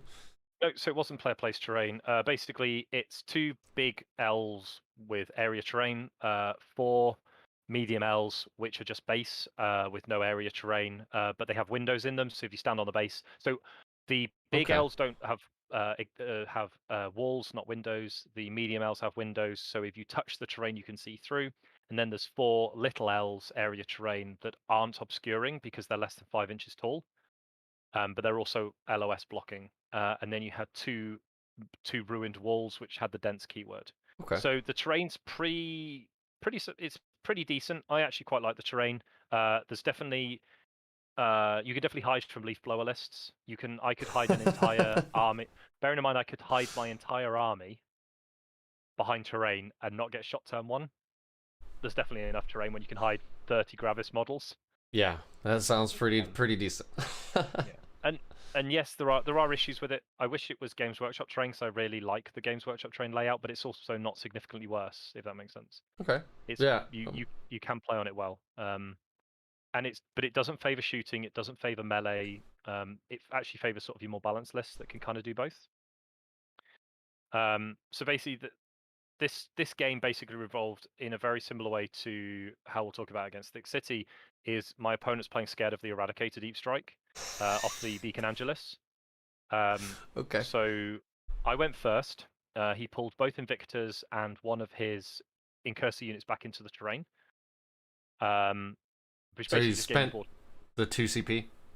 Yeah, so he spent 2 CP, pulled them all back. He then basically gave me the entirety of his board, of board control, to the point where his 2 Redemptors never actually left his deployment zone the entire game. Okay. So when he set up, a lot of my opponents were measuring angles and ranges to my Bike Chaplain turbo boosting forward and dropping an Eradicator unit off of the Beacon Angelus. I'll hold my hands up. I never once Beacon Angelus an Eradicator unit forward. It was basically pull the aggressor unit forward or pull forward a shotgun unit to rod or something like that. I would like to say that it was there for Eradicators, but there was I never planned to pull my Eradicator units forward. Gotcha. And the fact that there was enough of a threat, 6 melter shots, that people pulled their dreadnoughts back was probably the best thing that could have happened. I mean, yeah, they're much less effective if they're, not up in your face. Yeah. Yeah. So a lot of this game was based around the fact that I scored 215s very quickly, because I just took control of the board, and because he was playing so scared of the Eradicators, his dreadnoughts didn't really pull any great angles. And although he nearly wiped me out, I can't remember if you put the score down here. Yeah, I 78, can. 78 to 51 was basically Yep. done within the first 3 turns of him playing scared of Eradicator Deep Strike. And I was able to take control of the board, and that was what the army was really good at. It was great at taking control of the board and just going, we're probably not going to die because plasma incinerators, yes, they're great, but they're D6 shots. I can transhuman them, so you're wounding me on 4s, and I'll probably get a save. This was the first time I realized that this army had the Dominus Aegis on the wrong model, because my company champion was hidden on my home objective, data intercepting every turn. Because you can hide behind a medium L and be on the objective, and still be able to heroically intervene anything that came forward. And basically, because he had nothing fast, he had no Vanvet, he had no real counterpunch outside of the dreadnoughts. It meant that at no point was he able to just hit me in one turn and lift a load of stuff up, a load of my stuff off the board. The Invictors eventually killed a few units, but it was too little too late at that point, because he played so passive with the dreadnoughts back. I'd just been able to sort of litter the mid board and score out, max my rod. I think I'm pseudo max my. I think I got 8. I think I got 9 or 12 on Stranglehold, and I got 11 on Data Intercept. Nice. That's a real problem on that mission. Like, vital intel, everything's across the middle. I mean, 4 objectives are diagonally across, and you and 2 both pairs are pretty close. I'm trying to do this on the camera, but I don't know if this is actually coming out. But anyway, like, you have to get up there. You can't sit back. Like, you have to put, asses in, on objectives, or you're not going to win. So it's very interesting that he chose to pull back. But it was good. So one of my I managed to get so the dense cover walls were on the outer two objectives, and I put 5. There was a wall that basically blocked line of sight quite nicely, so I put 5 veterans on one of the objectives on the corner, and he charged it with 5 with his 3 eliminators, and they just bounce. And I'm obsec, so Yeah. it again, similar to the first game, it all came down to the fact that he had 30 obsec models versus he had 15 obsec models versus 50. And he was fighting uphill, so his eliminators would charge into 5 veterans. It would basically be a wet noodle contest. We'd kill like 1 model each, and it's like, well, I'm obsec. That's 15 points. I think it was actually he'd shot a Volkite into a unit. Obviously, it's -1 to hit, so he'd killed 2 guys with the Volkite. Because he was in tactical, it had no AP. He then charged 2 guys in, bounced, killed 1 guy, passed my leadership 9 check. I'm obsec, even though I've only got 2 guys on the objective. And he gave me the 15 twice because he was never able to shift objective secured models off and replace it with any of his stuff without then being traded out. Which was unfortunate for him because it was actually, had he have played more aggressive with his dreadnoughts, he probably wins that game. But he played super scared with his Redemptors and one of his Volkites, and I ended up killing the other Volkite. And this army plays really well board control, and I've played games myself where I've tabled my opponents and lost. This was just nice to be on the flip side of it, where I get nigh on tabled by my opponent, but I've already scored enough primary and secondary that there's little to nothing he can do to fight his way back into it.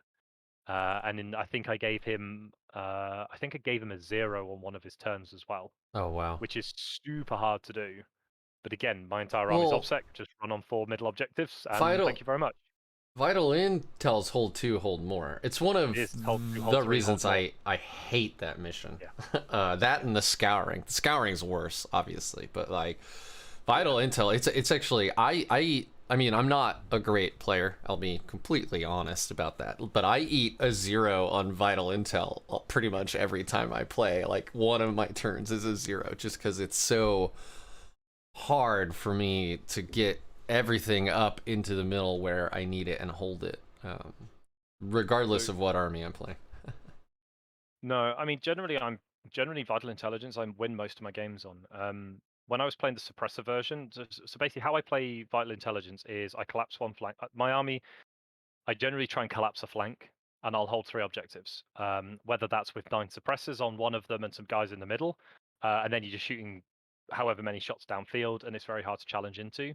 Or you put brick units like I did with this army. What I'll do is I'll collapse a flank, hold 3 objectives, and shoot you off the last one.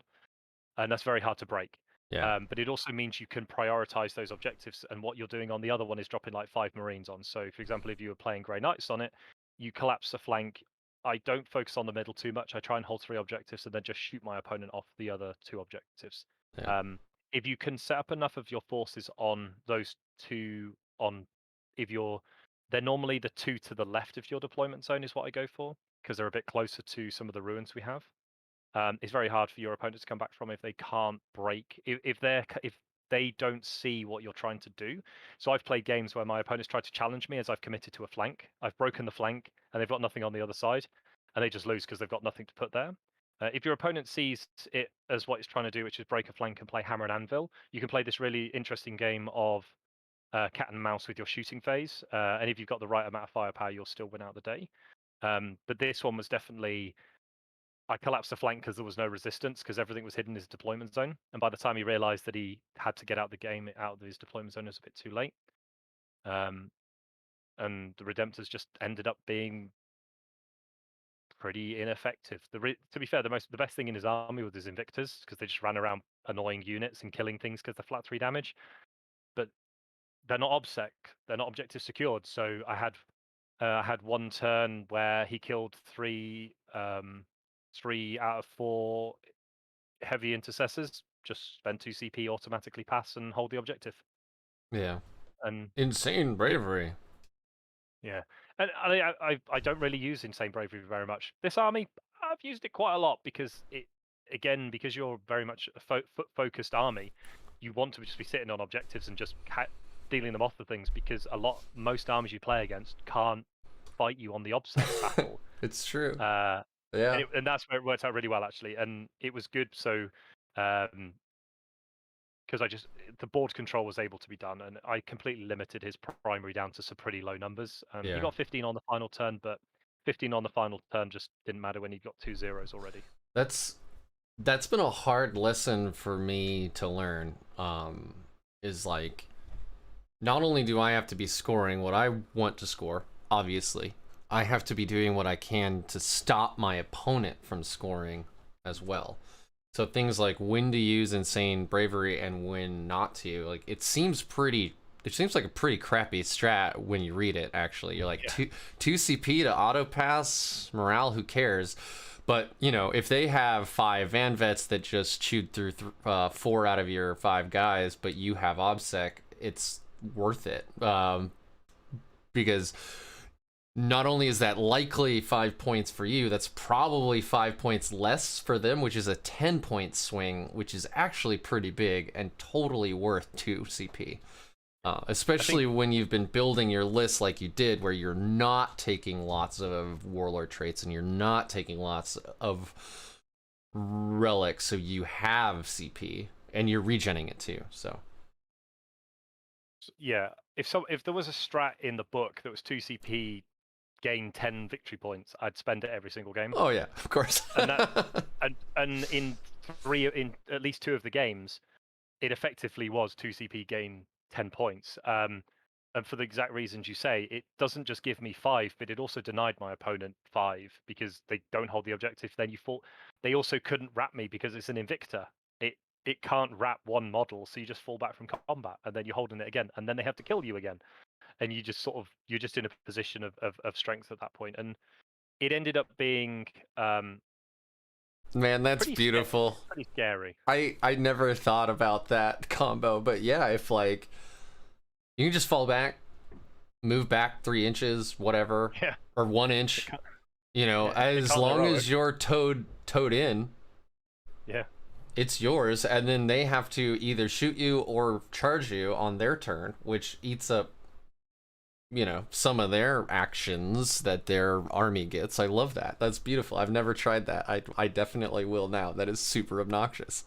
it is pretty good. And just to answer the last Star Strider's question, which does kind of link into this. I was actually just gonna bring that up. So it kind of links quite nicely into this one. The only unit I kept together normally was the Indomitor with the aggressors. All the other ones all combat squadded into, as we said, sort of multi-melter, melter 3 guys, and then 3 melters 2 guys, and then the bike squad, the Van Vets obviously broke off from the Protest kill teams from the shotguns. The more I played through the tournament, the more I felt that the aggressors wanted to combat squad as well. It was more, if I was against an opponent that could actually kill aggressors or kill Indomitor, kill Gravis models, so Hive Guard, Manticores, etc. I wanted the ablative wounds. Hive Guard kill fucking everything. They're not actually as good against. They're not as good against Gravis as you think, because you transhuman them, so wound on 4s, and then the D3 damage, and your 3 wounds. So you can just get like you can spot. I mean, I played 12 of them, and then one of them gets to fire twice. I mean, it's a lot. Yeah, like there's some issues with the Leviathan. There's some issues with Leviathan. Let's put it that. I've been absolutely raffle stomped twice now by that damn list, so I'm a little salty about it. Yeah. I think the benefit again is with this army is you can't just keep it as 3 bricks of Indomitor teams and just go sit on objectives, and there's no way the Tyranids kill you off them fast enough. So you can play that. You can play to the primary and just deny them everything. And which is why I'm tempted to go back to the bikes, because it's 16 to 20 bolter shots and then 16 to 20 chainsword attacks on the follow-up, which is a lot of firepower and a lot of combat against chaff. And they just pick up Gene Stealers, Gaunts, etc., racks, witches, anything like that can just get picked up off the table. So that's a big thing that I'm really starting to enjoy a lot with some of those units. But yeah, in this one, it was pretty much entirely done around the board control element and a lot of the games were. The one I lost was kind of related into board control issues, but definitely this one was pretty much won the game off the back of just taking control of the board and not really giving them a look back in. Yeah, that's awesome. I mean, and the fact that he didn't want to swing on you with those Redemptors. Right.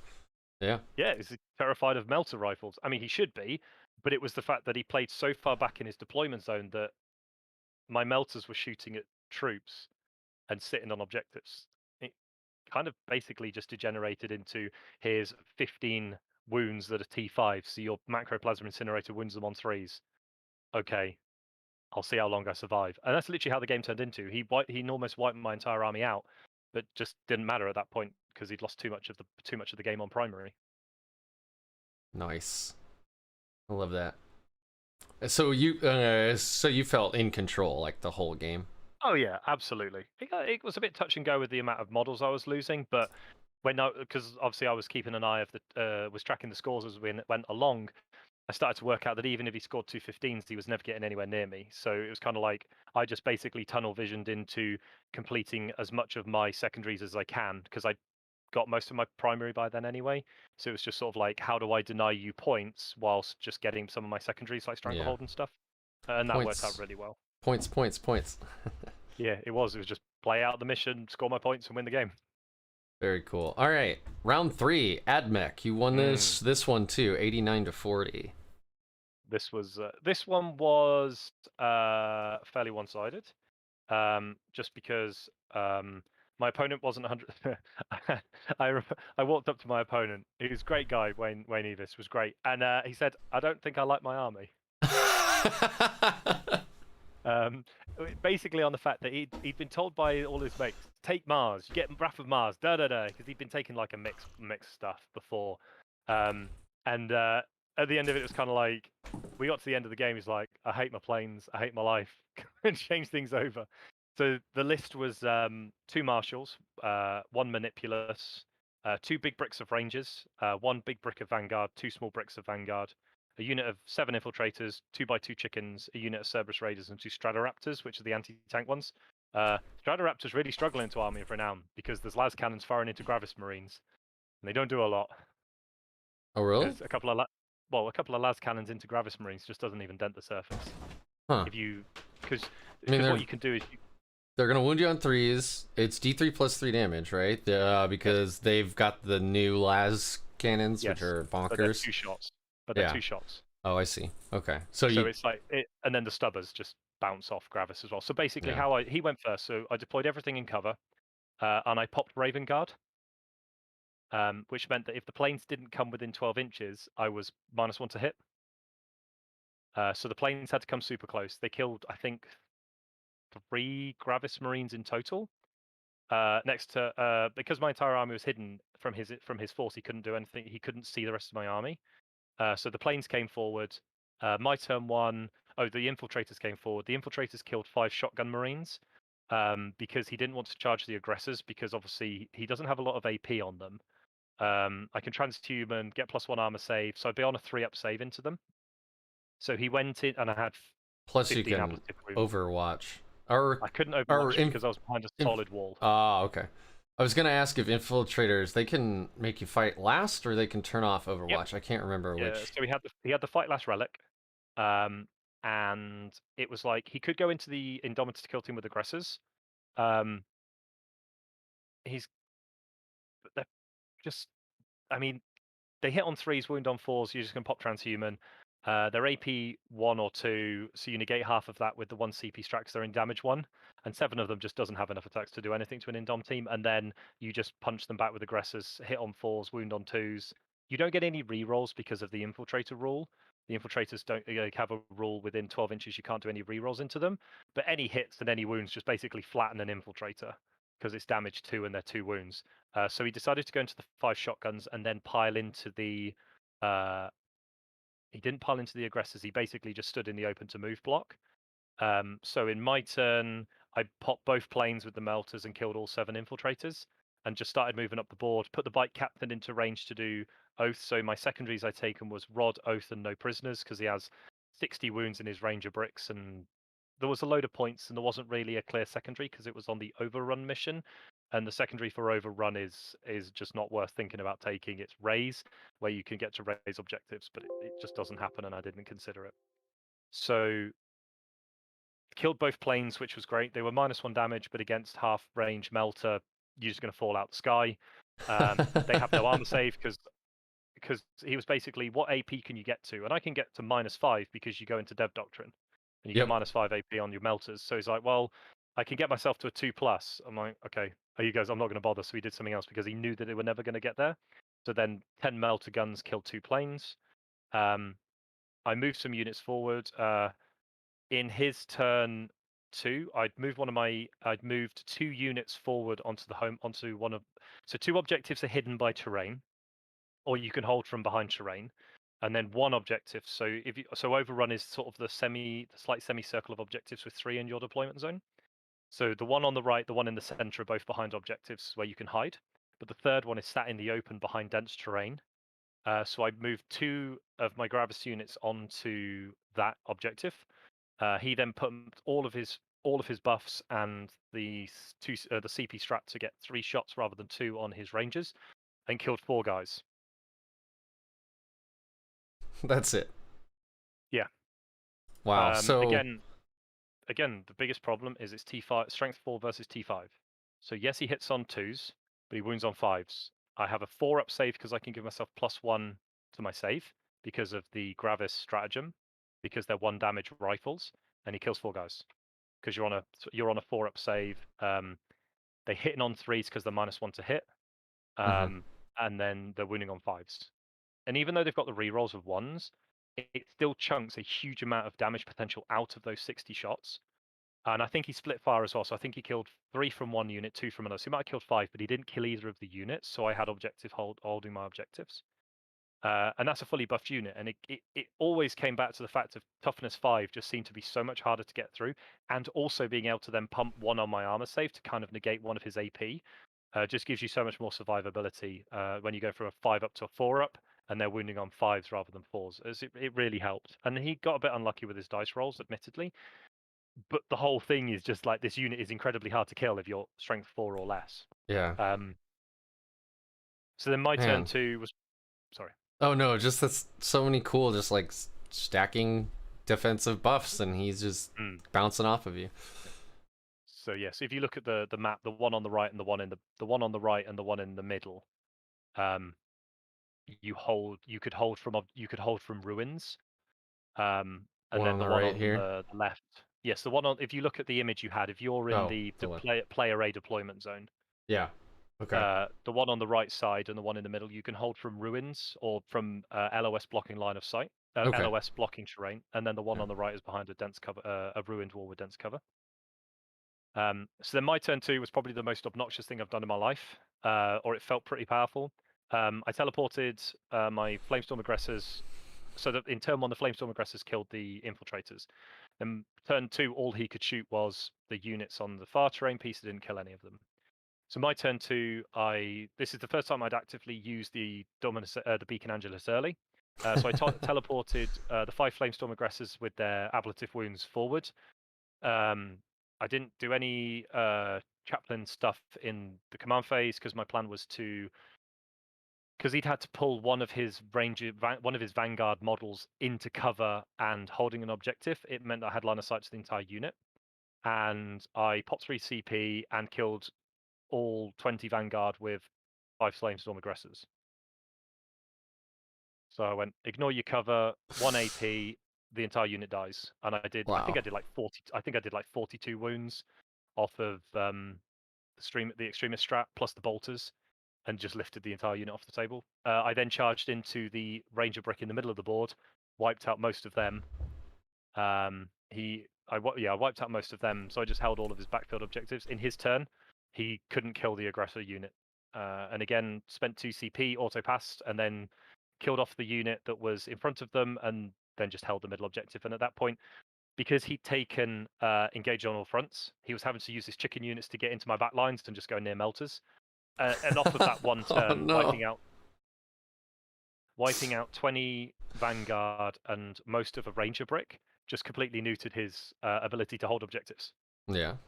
And we got to about turn 4, and we didn't call it at turn 4, but we more or less did. We sort of played out turn 5 pretty quickly because it was just impossible for him to come back from. He had a Ranger brick, 3 chickens, and some Cerberus raiders, but just no way of doing a lot.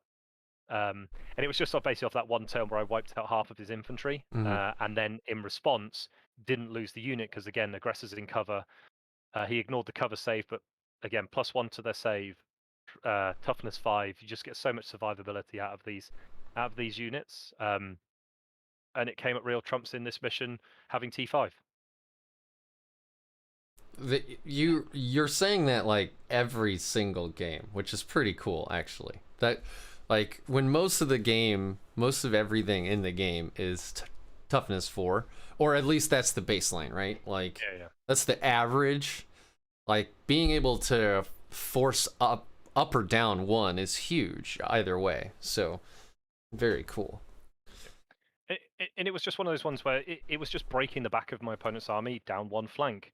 I play when we talk about things in some of the games we play. Like a lot of the games I win is because I break someone's flank, and just I'm able to push in and take the priority away from them and swing the tempo back in my favor because then they have to respond to it. By taking out the 20 Vanguard, that lost him that home objective, and I can just go sit a couple of guys on it, put a bike captain on there or whatever, and you're just in a position where he still has 5 Vanguard. He had 2 units of 5 Vanguard in reserve, but they can't do anything. And because he'd made the decision to outflank them to get Rod and Engage, sorry, not Rod and Engage because they're in the same thing, to get so he took Rod to get Engage. It meant that when they appeared, it was 5 guys, and he had to deploy them outside of 12 inches so they didn't get Auspex scanned. It was never getting back on an objective because he had no screens. It meant that I could jump the aggressor unit forward and just char grill some ranger units and Vanguard bricks. Very cool. So I mean, it started out good for you anyway. When the guy's like, I don't really like my army.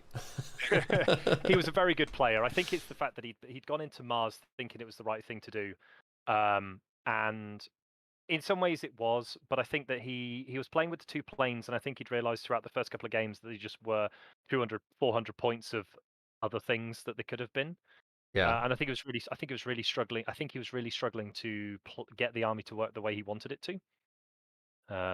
But very, very good player. It was just one of those ones where my units matched up really nicely into the way he deployed and the way the mission is, where he had to put 1 unit of 20 on each of the 3 objectives. So I didn't just run up and go, I'm OBSEC, free objective. That's, I mean, and then now, like, you know, he's deployed holding what he wants to be shooting with onto objectives that, you know, he might be, you know, unable to fire with the obscuring terrain or whatever. So yeah, not exactly where you want to be. So round 4 was your only loss. Spoiler alert, this was against White Scars. Yeah. Okay, so this one was priority targets. So my opponent's army was he had unit company vets. He had a bike captain, again with this one had the Teeth of Terror.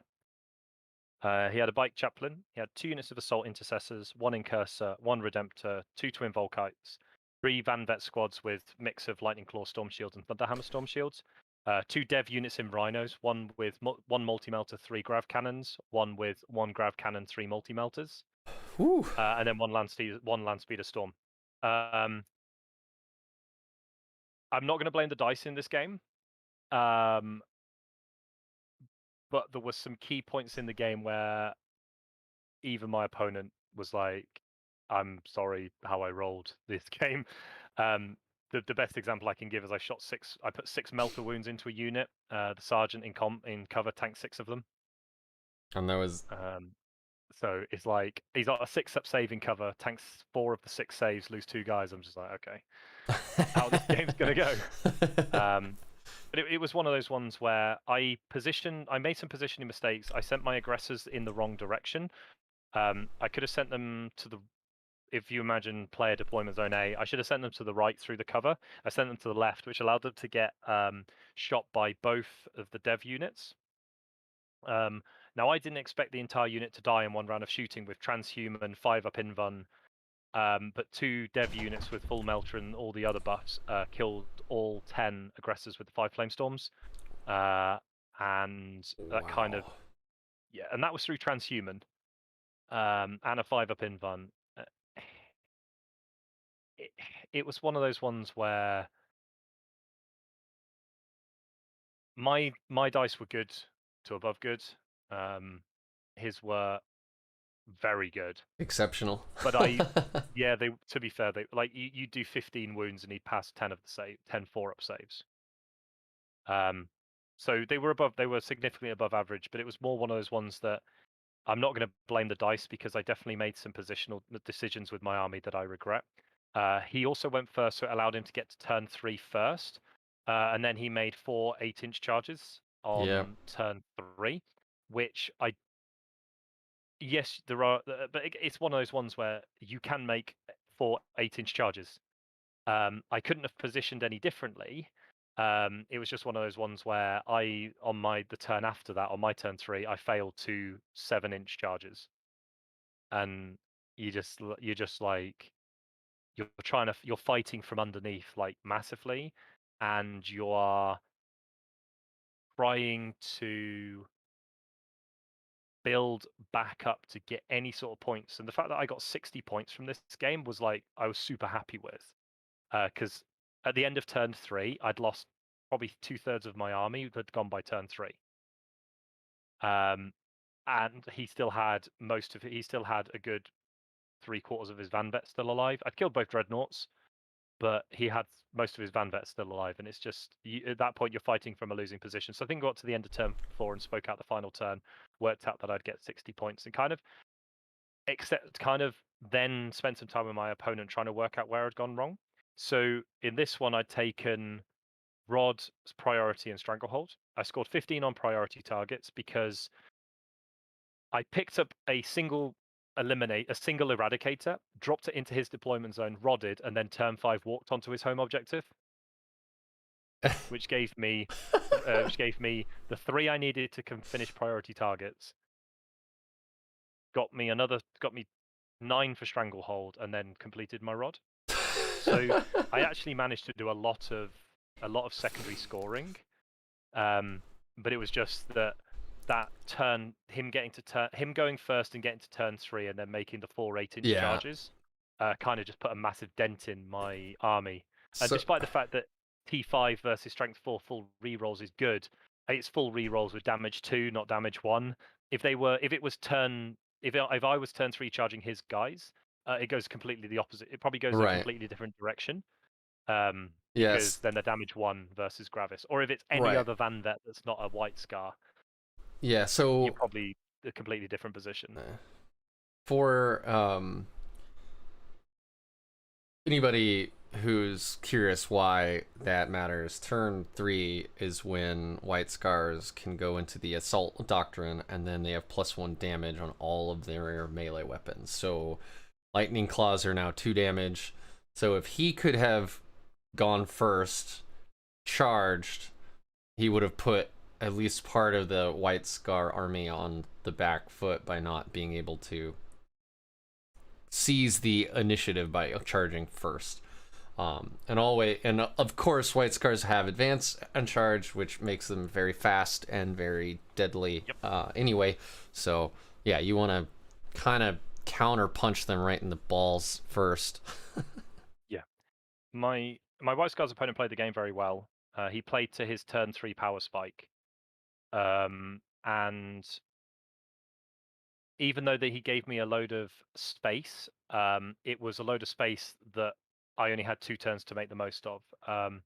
If I go first and I have 3 turns to make use of all of the space, then I've potentially got 30 primaries straight away, because his army is a very small, incredibly flimsy army. That if I go first and take the board and he has to come out before turn 3, there's a chance he's lost the game, like with the Ultramarines player, because my shooting's so efficient against his army. My melters will kill Van Vets because it puts them on a 4-up save. My aggressors will kill Van Vets in close combat because they're damage 2 power fists, so they're hitting on 4s, or you can make the Space Wolves hit on 3s, wound on 2s.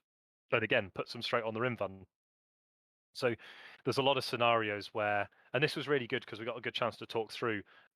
If he goes second, it puts him in a really tough position because he potentially has to start trading out units with the adaptive stratagem, where he puts a unit into assault doctrine to get the damage 2, and tries to trade out before we get to his actual turn 2 when his army turns on. The problem with Deathwatch versus White Scars is White Scars are faster, and they're basically the anti-marine chapter because they go to damage 2 and damage 4 on their various weapons, or damage 3 if you have a power fist, which makes it very hard to play into because they are a lot faster than you, they hit a lot harder than you, Mm-hmm. and they also do multiple damage. And the way the terrain's set out, he can hide a lot of his units until the go turn. I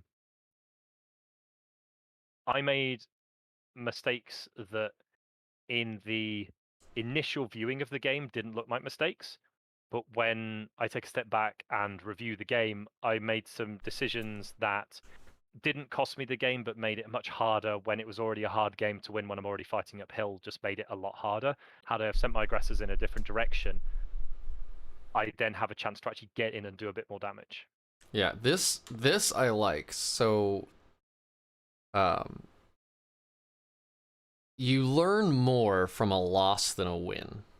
Or at least 100%. hopefully you do, right? And part of this game is learning. It's so complicated, that's what makes it interesting. So when you Yep. lose, it's like, okay, how did I lose? And that's why I like that you started with, I don't want to blame the dice. Because I don't think a good player will blame the dice. It is a dice game, so sometimes you roll hot, sometimes you roll cold, sometimes your opponent rolls hot and you roll lukewarm. You know, so I like that you're already thinking about the changes you could have made. Is there anything else that stands out to you? I think outside of I think I made some good decisions outside of the decisions to put the aggressors in the wrong place. One of the things when I talk to a lot of people, I don't really subscribe to doing math hammer on things. I'll always sit with my opponent and talk about what the averages are. But I very much sit on the fact is I'd rather overkill your unit than not kill it at all. Which is kind of why I have 10 eradicators, because I have a backup for the backup for the backup plan. If the first eradicator unit doesn't kill you, I have 3 more that can do the job. And they'll generally have one overlapping another one. So in deployment, normally 2 eradicator units will go one place and 2 will go the other. So there are always 12 melter shots on each side of the board. So I always have that overlap. Um, it's just one of those ones that because I'm still trying to get back into the competitive side of Warhammer, that you can definitely play games where you just don't see your mistakes until your opponent maybe not even punishes them deliberately, but just happens to find a play that just cracks what you were trying to do. And this game was just very much one of those ones where I moved the objectives in the right way, but then didn't correctly identify the path to take my aggressors on to try and give them a better chance of survivability. I also lost 5 shotgun veterans for no reason to a Volkite when I put them in too much of an open position. I didn't quite plan out the angles that he could get his Volkite to. So it was a few little things that kind of added up to a bit of a bigger problem. But I definitely took a lot of things away, and it really helped me going into round 5 because I didn't make those mistakes again. Well, it's good. So, speaking of round 5, I think that's an excellent transition. Very professional. Uh, so this was THICC City. Like I said when we started talking about your round 4, round 4 was your only loss, which implies that you won round 5. And you did, Yes. and you won at 81-70. So was this actually THICC City, or was this THICC City ish? I looked at this list very briefly. Don't know Drukhari's THICC City very well. I saw obviously the Artists of Flesh, and I saw Talos's and Grotesque. So I was like, I think it's THICC City. Yeah. So it was THICC City minus a couple of. There were some changes from Siegler's list. So Siegler's list was had Kronos in and a big rack unit. So this list didn't have those. I think it tried to play more into the faster moving, hard hitting Drukhari units. Rather than relying solely on its resistances, it tried to also then kick you in the face when it had the option as well. So they were playing a real space. So this was sweep and clear. This is one of my favorite missions and also one of my biggest nightmare missions to play at a tournament. Because I've had some fantastic games and I've had some games where you just that feel unwinnable, and I'll get to those in a minute. So it was a real space raid. It had a homunculus, a succubus, and an archon. So the succubus was the sort of the standard murder succubus with show stealer, toxins, triptych whip, all the stuff that's going to kill units. Lots of damage too, lots of multiple mortal wounds. Archon with the Gym Blade, Shadowfield, Ancient Evil, and then homunculus. I can't remember exactly what the homunculus had because I've never really played against one before. But he gets back up on a 2+, heals flat 3 on the Talos, and gives everything +1 toughness when it's in range. He had a single unit of Incubi, a single unit of Warriors, a Rack unit, 2 units of Helions, 1/9, 1/8, 3x2 Talos, 1x5 Grotesques, a Raider, a Venom, 1 unit of Mandrakes, and 10 Blood Brides. So it was kind of a little bit of both. So it played into the Talos, the heavy Talos presence, but also then, and the Grotesque by having unit 5, but also then played into some of the harder hitting stuff with the Blood Brides, the Incubi, and the Hellions. And actually, a lot of the games, the Hellions were the scariest thing for me in the early turns because they're fast, they drop a load of mortal wounds, and they have damage to 2 weapons in combat. Talos move quite slowly. And this game was very much... My opponent deployed similar to my Ultramarines opponent. He deployed measuring all the angles to me deep striking in a unit of Eradicators near a Talos. And so it meant that my opponent's Talos never really came out in the early game. And it meant that I could deal with the waves of Drukhari. So the Talos were a problem that they had to be dealt with later in the game, but I only had to deal with them later in the game. Right. The problem with things like Kronos is they don't have the -1 damage, so Melters just pick them up because they have to go. They normally go into Dark Technomancer's battalion. Sorry, Dark Technomancer's patrol to get the damage to Flamers. Right. So they don't have -1 damage, whereas all of the Talos were Artists of Flesh, so -1 damage, and same with the Grotesques. So for this one, I took direct. So this is sweep and clear. So it's pretty much direct assault, stranglehold are your automatic 2. If you hold in the center objective, it's very easy to hold a side objective. And then I took Rod because he didn't have a huge amount of stuff. So there was a very good chance I could pick a unit up and drop it in his back zone in the last few turns, and go for it that way. Very cool. So this mission is the the only mission where I combat squad my entire army. So I'm quite fortunate. 2 of my friends at the club I play at play Sisters of Battle, and I have learned the trading game very bloodily and very brutally from both of them by their hands. Repentia are pretty good. Repentia, Celestine, Retributors, just trading off the center objective. Sacrosanct, just trade off the center objective and score it that way. So I divvied everything down, so I had 10 units. And then I went second, which is fine because all he did in turn 1 was put 5 warriors in the open and string them between 2 objectives, and he took Stranglehold and Direct Assault as well. But he took Herd the Prey, which I think might have been a mistake in this mission because I generally want to go into 2 table quarters anyway to try and hold objectives.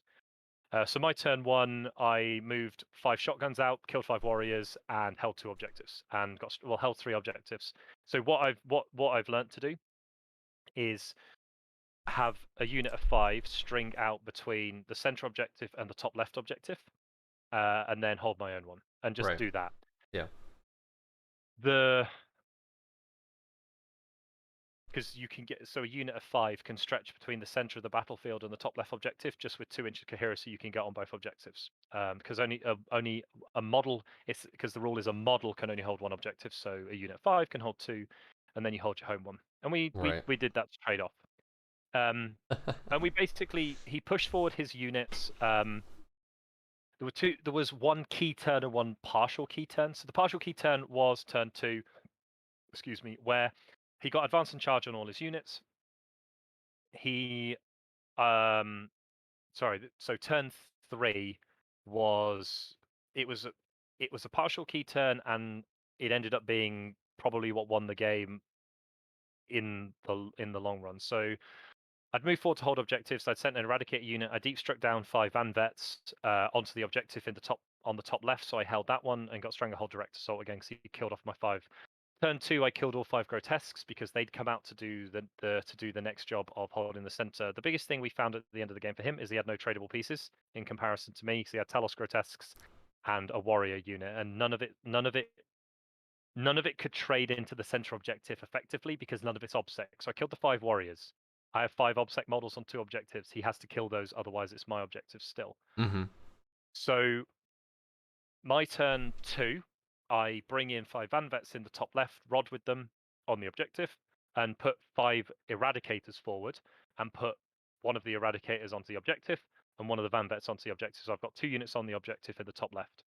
I kill the 5 Grotesques just through Melter Firepower. -1 damage and 5 at Feel No Pain is less good on 4 wound models than it is on 7. And they're only T5, so they get wounded on 3s and 4s by most of my army. I think I popped Imperial Fists as well, just so I got Exploding Bolters, because they basically don't have an armor save. If I get the more wounds I push through onto them, the more likely they are to fail their Feel No Pain. And actually, the Bolters did a kill 2 Grotesques just with Bolter Fire, because Exploding Bolters and everything's got 3 shots. Nice. So we killed the 5 Grotesques and put another unit onto the center objective. And then turn 3, his into my turn was probably the key thing that flipped the game on its head. So I'd sent 5 Van Vets onto the bottom right objective, and I had 5 Van Vets on the top left objective. So in his turn, he'd moved his Talos forward, shot some of my Eradicators, did a little bit of damage. Heat Lances are great, but they can miss because they hit on 4s and they hit wound on 3s. So there's not actually the highest likelihood that the Melter shots actually do that much damage. So he pulled his Venom forward or dropped off the Incubi and the Archon, brought forward a unit of Hellions. Another unit of Hellions was staying back in his deployment zone as a secondary force. And in his turn, he shot nothing into the 5 Van Vets, because his plan had been, or his belief was, that 2 Talos would kill the 5 Van Vets. He'd charge 5 Incubi and the Archon into my Van Vets and the Hellions into the Eradicators, into the 5 Eradicator kill team. So he shot some things, did a little bit of damage, wasn't the most amount of damage he's ever done, and then went to the charge phase. And he charged 10 Blood Brides into my 5 Aggressors, the Raider going in first, so 8 the Overwatch, died. Yeah, I mean, I killed it with the Overwatch because it's 10d6 flamer shots, so it died to the Overwatch. But then I can't Overwatch the Witches, so they can. Right. So he made my Van Vets fight last, and he started with the Blood Brides, because there is actually a risk that 5 Aggressors with Captain rerolls actually picks up half a Witch unit, because they've got 4 up in Bun. I hit them on 4s, wound them on 2s. Rerolling 1s and 1s. There's a good chance that they all die, or half them die. So he picks up 4. He gets double combat drug activation, goes to strength 5, gets 6 attacks each, kills 4 Aggressors. I'm like, okay, cool. Not great. He's killed 4 of my Aggressors. The really nice thing about Deathwatch, I was in Assault Doctrine, and Deathwatch punch really hard when they had the right thing. So I interrupted with my 5, because my 5 Van Vets are fighting last. I interrupted with my Eradicator team so I interrupted my Eradicator team. So I spent 2 CP to interrupt. I spent 1 CP to give them an extra attack, and I killed 6 Hellions. Because I hit on 3s, rerolling 1s, wound on 4s, rerolling 1s. With punches. Just by punching them, and they have a 6 up save because I have -1 on my AP because I punch them in the face. To be fair, that unit has 4 attacks per model, so it's 21 attacks. They hit with 15 or 16 of them, and they wounded with 10 of them. And he failed. I think he lost 4.5 models. So 4.5 Hellions fall over. The unit then bounces off the aggressor, bounces off the Indomitors, because they just don't have the power to get through them. Again, hit on 3s, wound on 5s. Yes, the damage 2. I think they killed 2 things. But what it meant was that this unit didn't fail its leadership check because there weren't enough Hellions. So when the Incubi and the Archon killed the 5 Van Vets, I still hold this objective in the top left corner because I have an Eradicator with OBSEC sat on an objective. So I hold the top left one still, and I hold my home objective. 2 Talos charge into 4 Van Vets, into 5 Van Vets, and kill 4 of them. So you So I do it all again. pop 2 CP, automatically pass the leadership check, and I hold 3 objectives in my turn and score 15. So basically, his their entire plan for that turn fell flat on its face when he didn't kill the Van Vet and he wasn't able to kill the Eradicator unit. So he wraps the Eradicators, which obviously to him looks really good, until I pop a CP, pull them out of combat, put them into deep strike, and pull the Van Vet out of combat. So my turn, I kill 2 Talos with all the Melter Fire I possibly have, and I pick up all of the Witches just with charging Indomitor kill teams into them, charge the Captain, charge the Company Champion in, basically charge everything I can, pick up the Witches. I charge in, the first unit activates, it gets +1 attack from the 1 CP stratagem, hits on 3s, wounds on 3s with effectively re-rolling 1s on both, and they all die, more or less all die. Because he'd kept my aggressor in combat with the shard net, I hadn't rolled high enough, he won the roll off, so it stayed in combat. So we just killed everything in combat. I then shoot down, I then kill, on the top left, I kill all 5 Incubi, I kill the remaining Hellions, and I just put a obsec model onto the objective and counter the Venom and the Archon that's on there. It can't be interrupted or anything like that.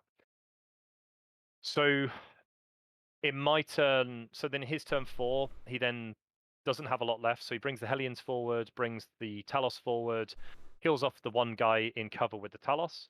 But then it's, again, because my guys run behind an L, which is sat on this objective, the Talos has to go around the objective, has to go around the building to find the guy, kills them, but again, they're far away. The rest of the game was basically me walking one-man Gravis units onto the center objective and stealing it away from my opponent because he had no obsec left, and going Stranglehold and Direct Assault. Yep. So Slowly 6 points, 6 points there just from your secondaries, and then 5 more from your primary, and 5 fewer primary for him. And then he also, I mean, I guess you guys are scoring Stranglehold and Direct Assault like back and forth, basically. Yes. Yeah. More or less, yeah. And in fact, I was able to complete my Direct Assault by stealing his home objective. So that unit that got pulled out of combat, then deep struck into his deployment zone, rodded, and then walked onto their home objective, gave me Stranglehold, gave me Direct Assault in the final turns, because everything from his deployment zone had to come forward because he'd lost all of his ability to hold objectives. And it was just Talos left. And Talos are great up until you walk someone around them onto an objective that they can't hold. The company champion killed the homunculus, and then it got back up, so we killed it again. So the company champion was actually quite a good model, actually. It's been really good all weekend, because the homunculus just doesn't do any damage to a 2-up, 5-up, 5-wound model. And he just chopped him up a couple of times. Yeah, and it gets fight first against characters and all that other stuff too. It has a load of rerolls. It's not the chapter champions who doesn't get the full buffs, but it's enough that it hits on 2s. Well, he hits on 2s, rerolling 1s, wounds on 3s. Yeah. You're going to hit with all 5 attacks, and you're going to wound with 3 or 4 of them. They have no save. They only have a 5 at feel no pain. You just end up chunking wounds onto them, and and the homunculus only has 4 or 5 wounds itself, so it's pretty easy to put down. Yeah. And after that one turn with getting the 15, I won the game by 11 points in the end. I maxed all of my secondaries. My opponent maxed all of their secondary, or almost maxed all the secondaries, but it was that one turn where I scored the 15 with the units surviving that effectively won the game. It just gave me a 10-point lead that my opponent I got a 15, they got a 5. How do you? It's such a massive swing in such a close game against 2 armies that are really tough. When Talos are running in, and it's like, yeah, I'm going to do really well, and I transhuman a unit. I have a fight. This was the game where I went Black Templars warded, Inheritors of the Primarch, Black Templars, and got 5-up feel no pain against all of the mortal wounds from the Talos. Just made it super hard for them to do anything against me. That's their melee attack, right? The flesh gauntlets are grotesques. Yeah, so they have 2. So they have the Ichor Injector, which is, if it hits, it does D3 mortal wounds. So it's effectively doing 2d3 mortal wounds. Well, I get a 5-up save against those, and then the normal attacks, it gets 3. I think it's 3 strength 8 attacks, which are damage 3. But again, it's negated by transhuman and a 5-up invuln save, which is still alive at this point. It was just one of those games where you kind of have that one moment where you just get that massive. It's such a close game that suddenly you get a 10-point swing that your opponent almost can't come back from because you have enough stuff that's just. I killed all his obsec, and he didn't max rod, and the 5 racks that were holding the home objective. They're sticky objectives in this. They had to run off to go and rod in another corner because he had nothing left to rod with. Hellions can't rod, Talos can't rod, characters can't rod. So he'd had to run this unit off to go and rod. So my guys that obstruct in his deployment zone completed my rod, just went and held his home objective and just denied points that, or gave me a 15 in the final turn, or so he gave me a 10 in the final turn that just cemented the victory off of that one turn where I got 15 and they got a 5. And it's not game. It probably won the game in this scenario purely because the game was so close. Mm-hmm. That you can.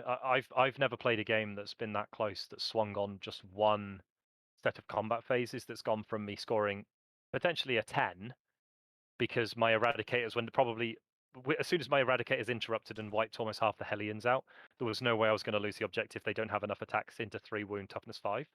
But the one Van Vet surviving was so important through all of the mortal wounds and all of the damage 3.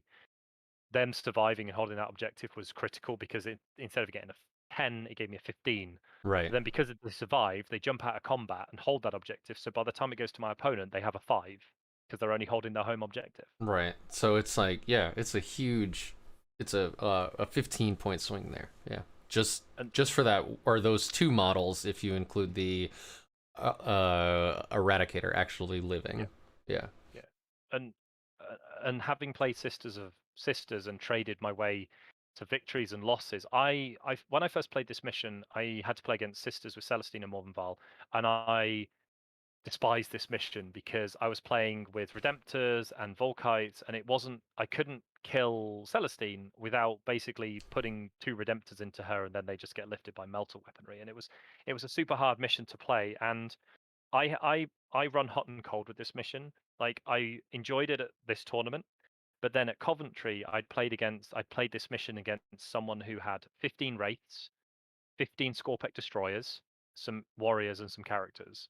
And he went first, and he moved his Wraiths forward and formed a 15 Wraith line in front of my deployment zone. Didn't charge anything, just sat them in front of my army and just move blocked my entire army. I killed 15 Wraiths over 2 turns with 2 Twin Volkites and stuff, but at that point I could only score a maximum of 9 on Direct Assault and Stranglehold. Yeah. And my opponent went 15, 15, and 10, maxed the primary, and I didn't, and I lost by 5 points. Because it's one of those missions, if you play in the right army, you can just form a long line in front of your opponent and go, well, you can't move past me. Yep. And you have to kill 45 T5 4-up invuln wounds before you can get to me. And for my Deathwatch army, that's not been a problem, killing that many models. But killing the models isn't the problem. It's the getting to the objectives after you've killed the models, having your opponent scored a 15 on 2 turns. Yeah, my first RTT that I went to was a real sack tap because I realized how important it was. Move blocking was. Yeah. Screening out your big units, making sure you don't get countercharged, pre-measuring. I lost 2 games at my first RTT because I was too aggressive with how I put out my my Dread Knights, and to be fair, one of those was he got a 10-inch charge off, which was pretty clutch. But so that was a mistake I'd probably make again because a 10-inch charge has a very low chance of ever actually going off, even with a reroll. But anyway, move blocking is important, and you just got straight up move blocked out of your deployment zone.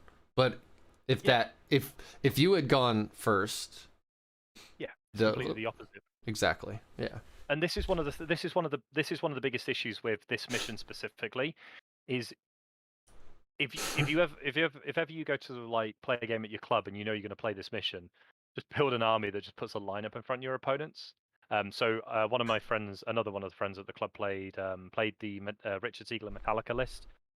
I wiped them to a man, lost the game because they just formed a line of Cerberus Raiders in front of my, and then the next turn they put 15 Infiltrators in front of you. Yeah, you can kill it, but you're not going anywhere. And because if you can get hemmed in your deployment zone, which is why when the Metallica style Admech list was so big, I ran 2 eliminated units, was purely so your opponent couldn't do that to you, because Yep. you'd put one infiltrator unit in one corner. If they didn't do, you put it in the next corner, and you just basically move block them out of. Well, you stop them Wow. move blocking you. Wraiths don't care about that, which is kind of problematic. But it's why this mission always scares me playing into it, because if you this THICC City list can't move block you into your deployment zone, but if you play against something that can move block you, it's like one of the most demoralizing things that can happen in sweep and clear. And it's why sometimes first turn 1, turn 2 is so important. Now against THICC City, it's not, because they're not going to play a game that move blocks you in, because outside of Talos, their entire army's made of paper. So even if like you're willing to charge 5 racks, 5 warriors, or 10 blood brides, you're willing to charge that. 5 wraiths, which have strength 6 damage to weapons, is quite a different prospect to charge. But it makes a big difference, and actually it was probably the first time I'd played this mission and had a naturally close game that felt really enjoyable and really rewarding to play. That wasn't just, oh, I board controlled you out of the game and put a line in front of you so you didn't do anything. It felt really, really good. Good. That's awesome. And again, you felt in control this whole game? No. So when I scored the 15, the game then kind of revolved around how do I deny my opponent more than how do I kill my opponent. So, for example, for 2 straight turns, I had an aggressor, and then I had an Indomitor model. Just walk onto the center objective and steal it. Meant because obsec model, I had my bike captain go and contest the top left objective, because all that was on there was an Archon. I had my Eradicator unit deep strike into his backfield, so I could go and rod and then steal his home objective. Those are sort of the things I was able to do. Especially after getting the 15, as soon as you get that 15 and they get a 5, you kind of have to reassert your game plan, because you're ahead, you're winning the game. Yeah. If nothing happens for the rest of the game, you win. So it puts all the pressure on your opponent. So all you're then trying to do is deny them. So it was falling back from combat, not allowing, making the Talos have to recharge, reshoot, not giving them a free combat, but still holding the objective, and that worked out really. It was kind of the way I played out the rest of the mission. And was able to stretch out by another single point. Like my opponent wasn't. I killed all my opponent's foot stuff, so he could only rod in 3/4. Was never able to rod in my deployment zone, so that denied them 4 points there. I think we both got 15 on direct and 15 on stranglehold, just the way the game played out. But it was never a game I felt in control of, because it was that tight. It could go either way. Yeah. Those are the best games though. That Like was amazing. like the best games are not when you win like 100 to 14 or something. No. It's when it's that squeaky stuff and like one move just wins the game, or one lucky break, or Yeah, I mean, don't get me wrong. I've played a game against an opponent where I've allowed them to deep strike their army into a 14-inch by 14-inch square in the corner of their deployment zone. They're not enjoyable games. no, they're This one was very good. that's hilarious, by the way. Just completely Oh zone yeah. them out of everything. Were you playing Orc Carpet or like Gaunt No, Carpet or something? So London Grand Tournament. London Grand Tournament. I was playing 4 dreadnoughts, 3 characters, 3 bite kill teams, some eliminators, and some suppressors. And I played against a Chaos Space Marine army who. His army was Be'lakor, some Furies, some Nurglings, 3 PBCs, a character, 2 Terminator bricks, some Warp Talons, and some Cultists. They deployed 3 PBCs, some Chaff, and 1 Terminator unit in one corner of the board. They deep striked both Furies, Be'lakor, both Terminator characters, and a Terminator brick. They then went second, and I just flooded the board. I tagged one PBC in combat in the first turn. He'd taken Plague Spitters to save points, so he didn't have the entropy cannons, so my Dreadnoughts just walked up into the middle of the board.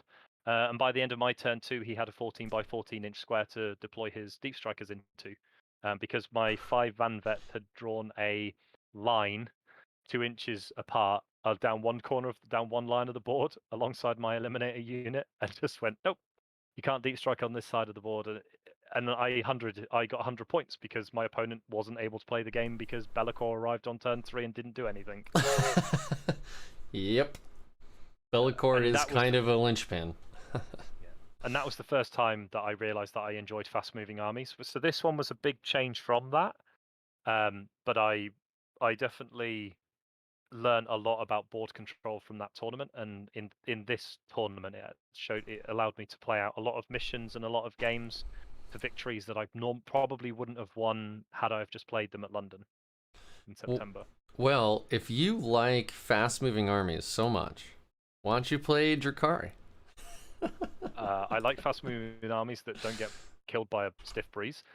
Drukhari don't interest me in any way. None of the Eldari armies have ever interested me. I'm with you. Fast-moving Space Marines. Like, if I'm going to play fast-moving stuff that kind of falls over, I'd rather be playing something like Genestealer Cult, which is a bit more fun as a project to do. I'm kind of doing Genestealer Cult in the background because I'm getting sick to the back teeth of painting power armor. Mm-hmm. But my competitive army for at least next year will be Deathwatch. My aim. So at the moment, was lucky enough to have 3 really good results. So far, 4-1 at London, 5-3 at Coventry, and 4-1 at Leicester, and they've all been like super majors or majors. So at the moment, I think because of that, let me just double check something. While Jonathan looks this up, I want to remind everybody to please answer some questions. We're done with the scripted part of this interview, so your questions and us bullshitting is all that's left.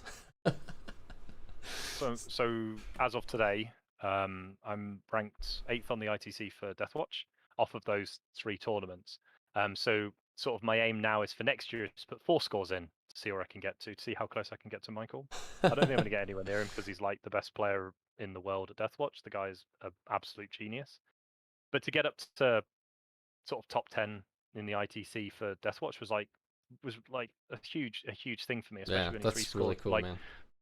My Deathwatch are going to be my competitive army for next year because my aim is to put 6 scores in for ITC so I can get actual ranking and Deathwatch ranking.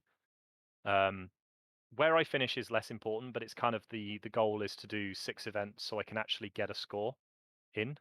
Right. Because I just want to sort of see how after a year and a half playing how I stack up to the best players in the country and in the faction.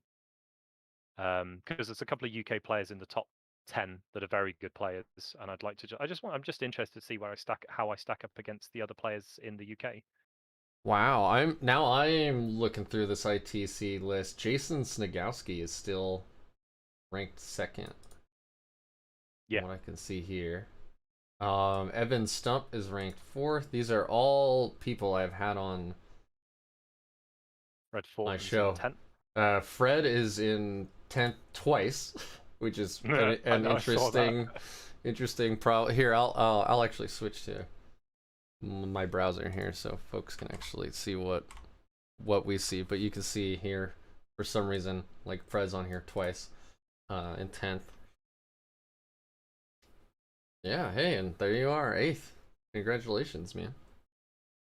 Yeah, I say it's not the position itself isn't the sort of thing that matters. I'm always interested in how I sort of stack up against the other, like the best players in the faction. And just to be in the position that I am to have been able to attend the majors is something that's really important to me, and just able to go and have fun. And I have been to 3 tournaments and not played a bad game yet. I've played a couple of games where my opponents have started off a bit a bit serious, but by the end of it, it's not ruined the experience, and it's been a really good game. 'Cause I say I'm there to play. I, I think over the last couple of years with the pandemic, and I have a 4-year-old and a 2-year-old. I think at some point in my life over the last few years, I've realised that there's more important things to winning a game of toy soldiers. And I'd rather go and play the game rather than get gamed and have fun. So I've won most sporting at Coventry, and I got third most sporting at London, which was an 800-player event. Holy Kind of shit! shows Really? so it was a Wow. 600-player event. It was a 600-player event at London, and I got third most sporting. And Coventry was an 8-round, 250-person event, and I got the most sporting player. It kind of that meant more to me than the ranking. It meant more to me than the 4-1. It meant more to me than the 5-3. Was just to be acknowledged as someone who people actually enjoy playing against. Yeah, Because absolutely. That's awesome. that's the most important thing. I want all of my opponents to leave having had a fun game, or at Yeah, least for an sure. enjoyable game, I even if the result wasn't that.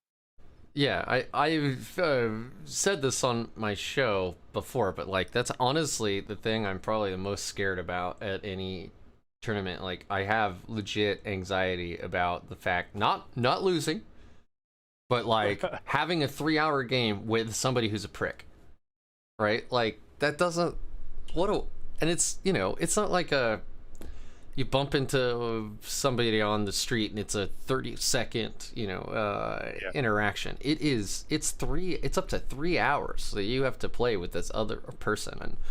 And I don't I'd rather lose to like a good sport than win against a bad one, if that makes sense. I'm there for the personal interaction. That's why I play a game in person. That's why I think TTS is an amazing teaching tool. It doesn't give you the same, like, it's nowhere near the same experience as actually rolling dice, cracking open a beer with another human being. So I think I would say, rule of thumb, the community has improved tenfold from what it was when I stopped playing. When I stopped playing, there was a lot of issues with attitude problems. Judging levels were a lot worse. Like I was playing events where the judge wasn't there to make judge rulings. The judge was there to make sure people were being normal, if that makes sense. So I remember there was one where you could deep strike. The deep strike mishap was a thing, and in the rule book it said that their model would deep strike mishap, but then in their codex it was a bit airy fairy, and they basically talked the judge around to rule that their model didn't mishap. And I honestly, I think I just put my stuff away and I said I'm just not interested. So browbeating the TO and using social engineering to make them make a call that you want. I mean, this was about 10 years ago. Sure. I think I just picked up my models and I said, look, I'm not interested in this. And it was kind of one of the things that pushed me out was just that attitudes at that point was a lot worse. The 3 tournaments I've been to, and I've played 18 rounds of competitive Warhammer, and I've yet to have a bad game. I feel that the level of the community is so much further along now. I think if you play against someone who's difficult or a prick, as you say, they're going to be in the minority to you're most likely to play against someone who's just a decent human being. Look at Michael. He's one of the best players in the UK, and that's the sort of person that you want to. That's the sort of caliber of people you're going to play against. Like there are very few out and out douchebags in the community anymore. I think that's good. You're most likely to find decent people. That's good. I was playing at the top tables at Leicester, and I was having great games and having laughs with the people next to me and the person I was playing against as well. Good. That's the whole point. And to be honest with you, like if I started playing this 5-10 years ago and folks were just dicks, I probably would have just stopped playing and sold all my models and never gotten back into it. Like I'm a man who has enough hobbies. Like I gotta pick and choose. So for me to spend time on this stuff is not, I gotta really like it. I think I've got to a point as well where I'm very open and honest with my opponents. I play by intent. Where if you say to me a model is an inch away from the wall and I go to measure it and it's not, it counts as an inch away from the wall. Yeah. If when we, the amount of times where like when someone deep strikes a unit in, it's like if it's not perfect 9 inches, it's fine. We know it's 9 inches away. We will measure accordingly to it being 9 inches away, and it needs a 9 inch Absolutely. charge. Yeah. Especially because it's not in range of other things. If it's just dropping in 9 inches away from something, and the plan's to charge, well, it needs a 9 inch charge. Yeah. So We all if know it's this. 8.5, Yeah. 9.5, whatever, it needs a 9 inch charge. If you roll a 9 plus, it's in combat. And Yeah. and then also I go and say to my I'll say to my opponents, the way I play is, I'm quite happy to play sort of that command movement phase at the same time. Talk me through if you're going to rod with a unit as the unit is moving. Tell me it's going to rod. We'll then count it as rodded. And I'm not going to say, well, it's done at the end of the movement phase and you can't do anything else. So by being open and honest about my opponents, with my opponents about it, and I've had games where my opponents have said, well, I play this way, but I'm more than happy for you to play your way. But I want to be strict on myself and make sure it's done properly. But I'm more than happy for you to play that movement command phase thing, saying talk me through your turn. I'm more than happy for you to do that. And a lot of that's what I've had as well. But it definitely seems to put opponents at ease when I say, look, I'm just quite happy to just have fun. Especially Good. when we were at 3-1 and we're not playing for anything really. It's just like just chill. As soon as I've taken my first loss, it's just like it just doesn't matter anymore because you're not playing for anything. You're probably not going to win best in at the tournament. You're probably not likely to win best in your bracket because I generally don't score hundreds with my armies. Mm-hmm. And I've definitely found that's helped a lot. People have been a lot more chill and a lot more happy to just play out the games. And I found that Yeah. that's the best way I've had. The best things I've done is play by intent.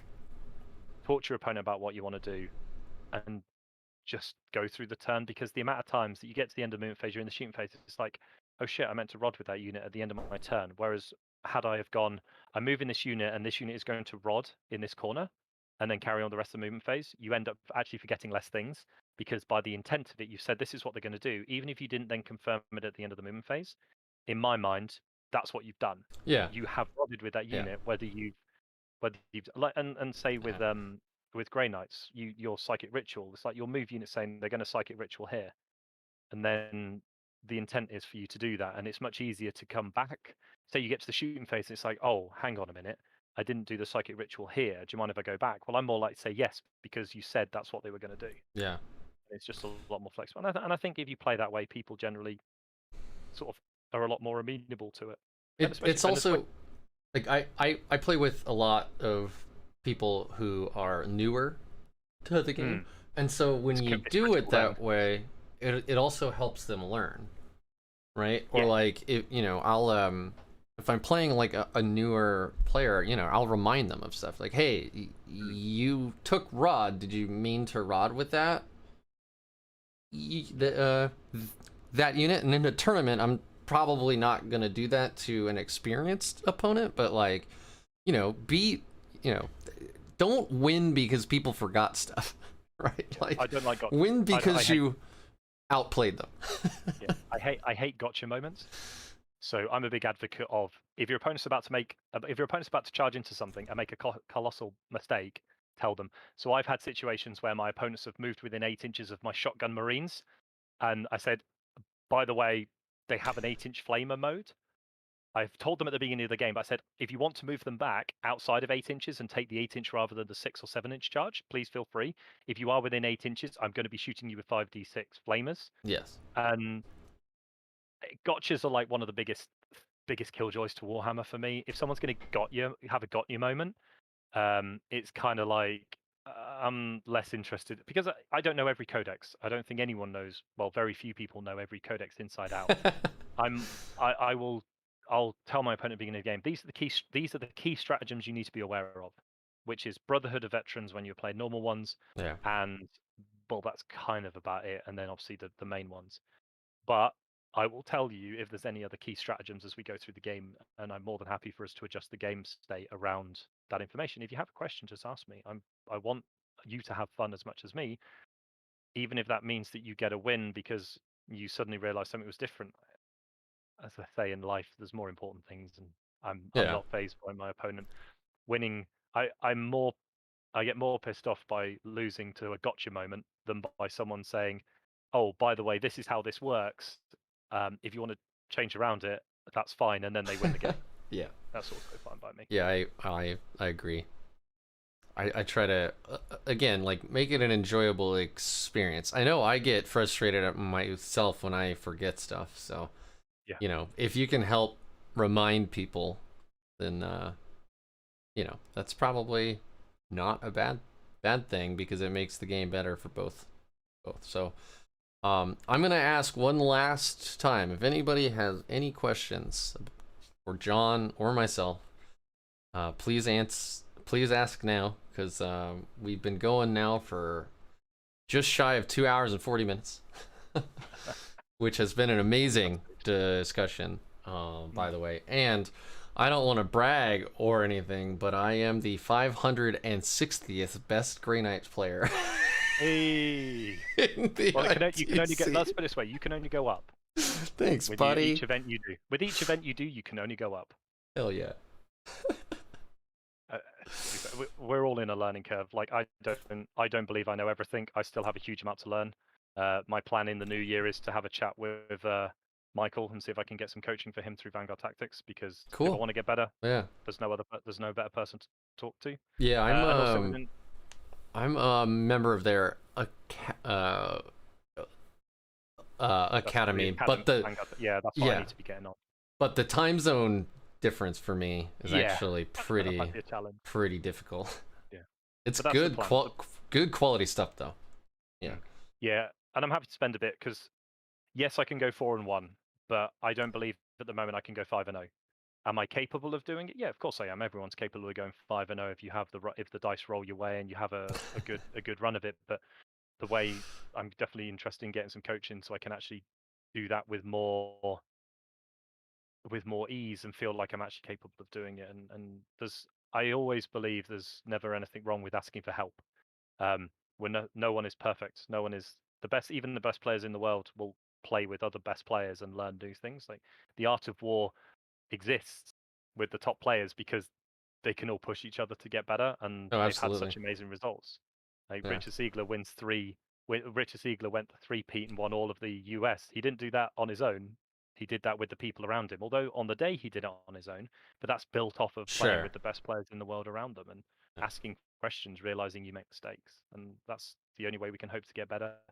And it's why I'm more than happy to help the people I play with. I remember I was playing. We have a club night on Monday, and I was given a practice game to an orc player who's going to the Nottingham GT. I can't do that one, unfortunately, and it was really good to play the game. And we did deployments, and then we just didn't play the game. We just spoke through how we could play the game better and improve, because there was a lot of issues in their deployment that they hadn't seen. That meant that it kind of would have been a non-game and given me a free one because they deployed so far back. And I would have just taken board control and they would have had no chance. So it was good to just have a discussion about how to get better at the game. Yeah, deployment is still one of the weakest parts of my game too. So same, but it's hard. And what's great with those practice games, man, is like you can just be like, all right, end of turn 2, I've been completely like ruffle stomped. I picked the wrong secondaries. I didn't think that you could do this. Do you want to just re-rack? Yeah, and you can just love re-racking. Boom, you're done. Just start again, start fresh, or like purposefully go over to your friend's house and say, hey, we're gonna play 3 2-turn games, just really quick, just see what we can do. That's invaluable training. So I also think it's club nights and friends nights are the best time to just play like hyper aggressive, like throw your stuff in, trial things out, because it doesn't matter if you lose. It has literally no bearing on anything. But you'll also see where the limits are. You can't limit test anything if you're playing the same way you do at a tournament in a practice game. The practice games are where you go to the extremes and see how you pan out, and whether you need to play more passive or whether you can play more aggressive. Yeah. All right, John. Well, we haven't gotten any more questions, so it's probably a good time to call it. Yeah, I'm gonna do the old outro now. So thank you very much again for showing up and sharing with us your knowledge and experience. This is a cool list. I love Gravis armor. I love to hear that they were really tanky for you. And I look forward to chatting with you more. Good luck on your next few events. What is the next one you can actually make? So my next one's in is Manchester, which is in March, and then I'm Oh in wow. Birmingham in May, and potentially the team tournament in Coventry in April. That just depends on how my calendar Yeah, works out. But gotcha. I'm booked into those two GTs, and at the moment they'll both be AORs, going to both of those, Cool. unless something else changes, which it probably won't. All right. Well, thank you again, and to all of you out there, thank you for showing up. Thank you for your questions, and don't forget to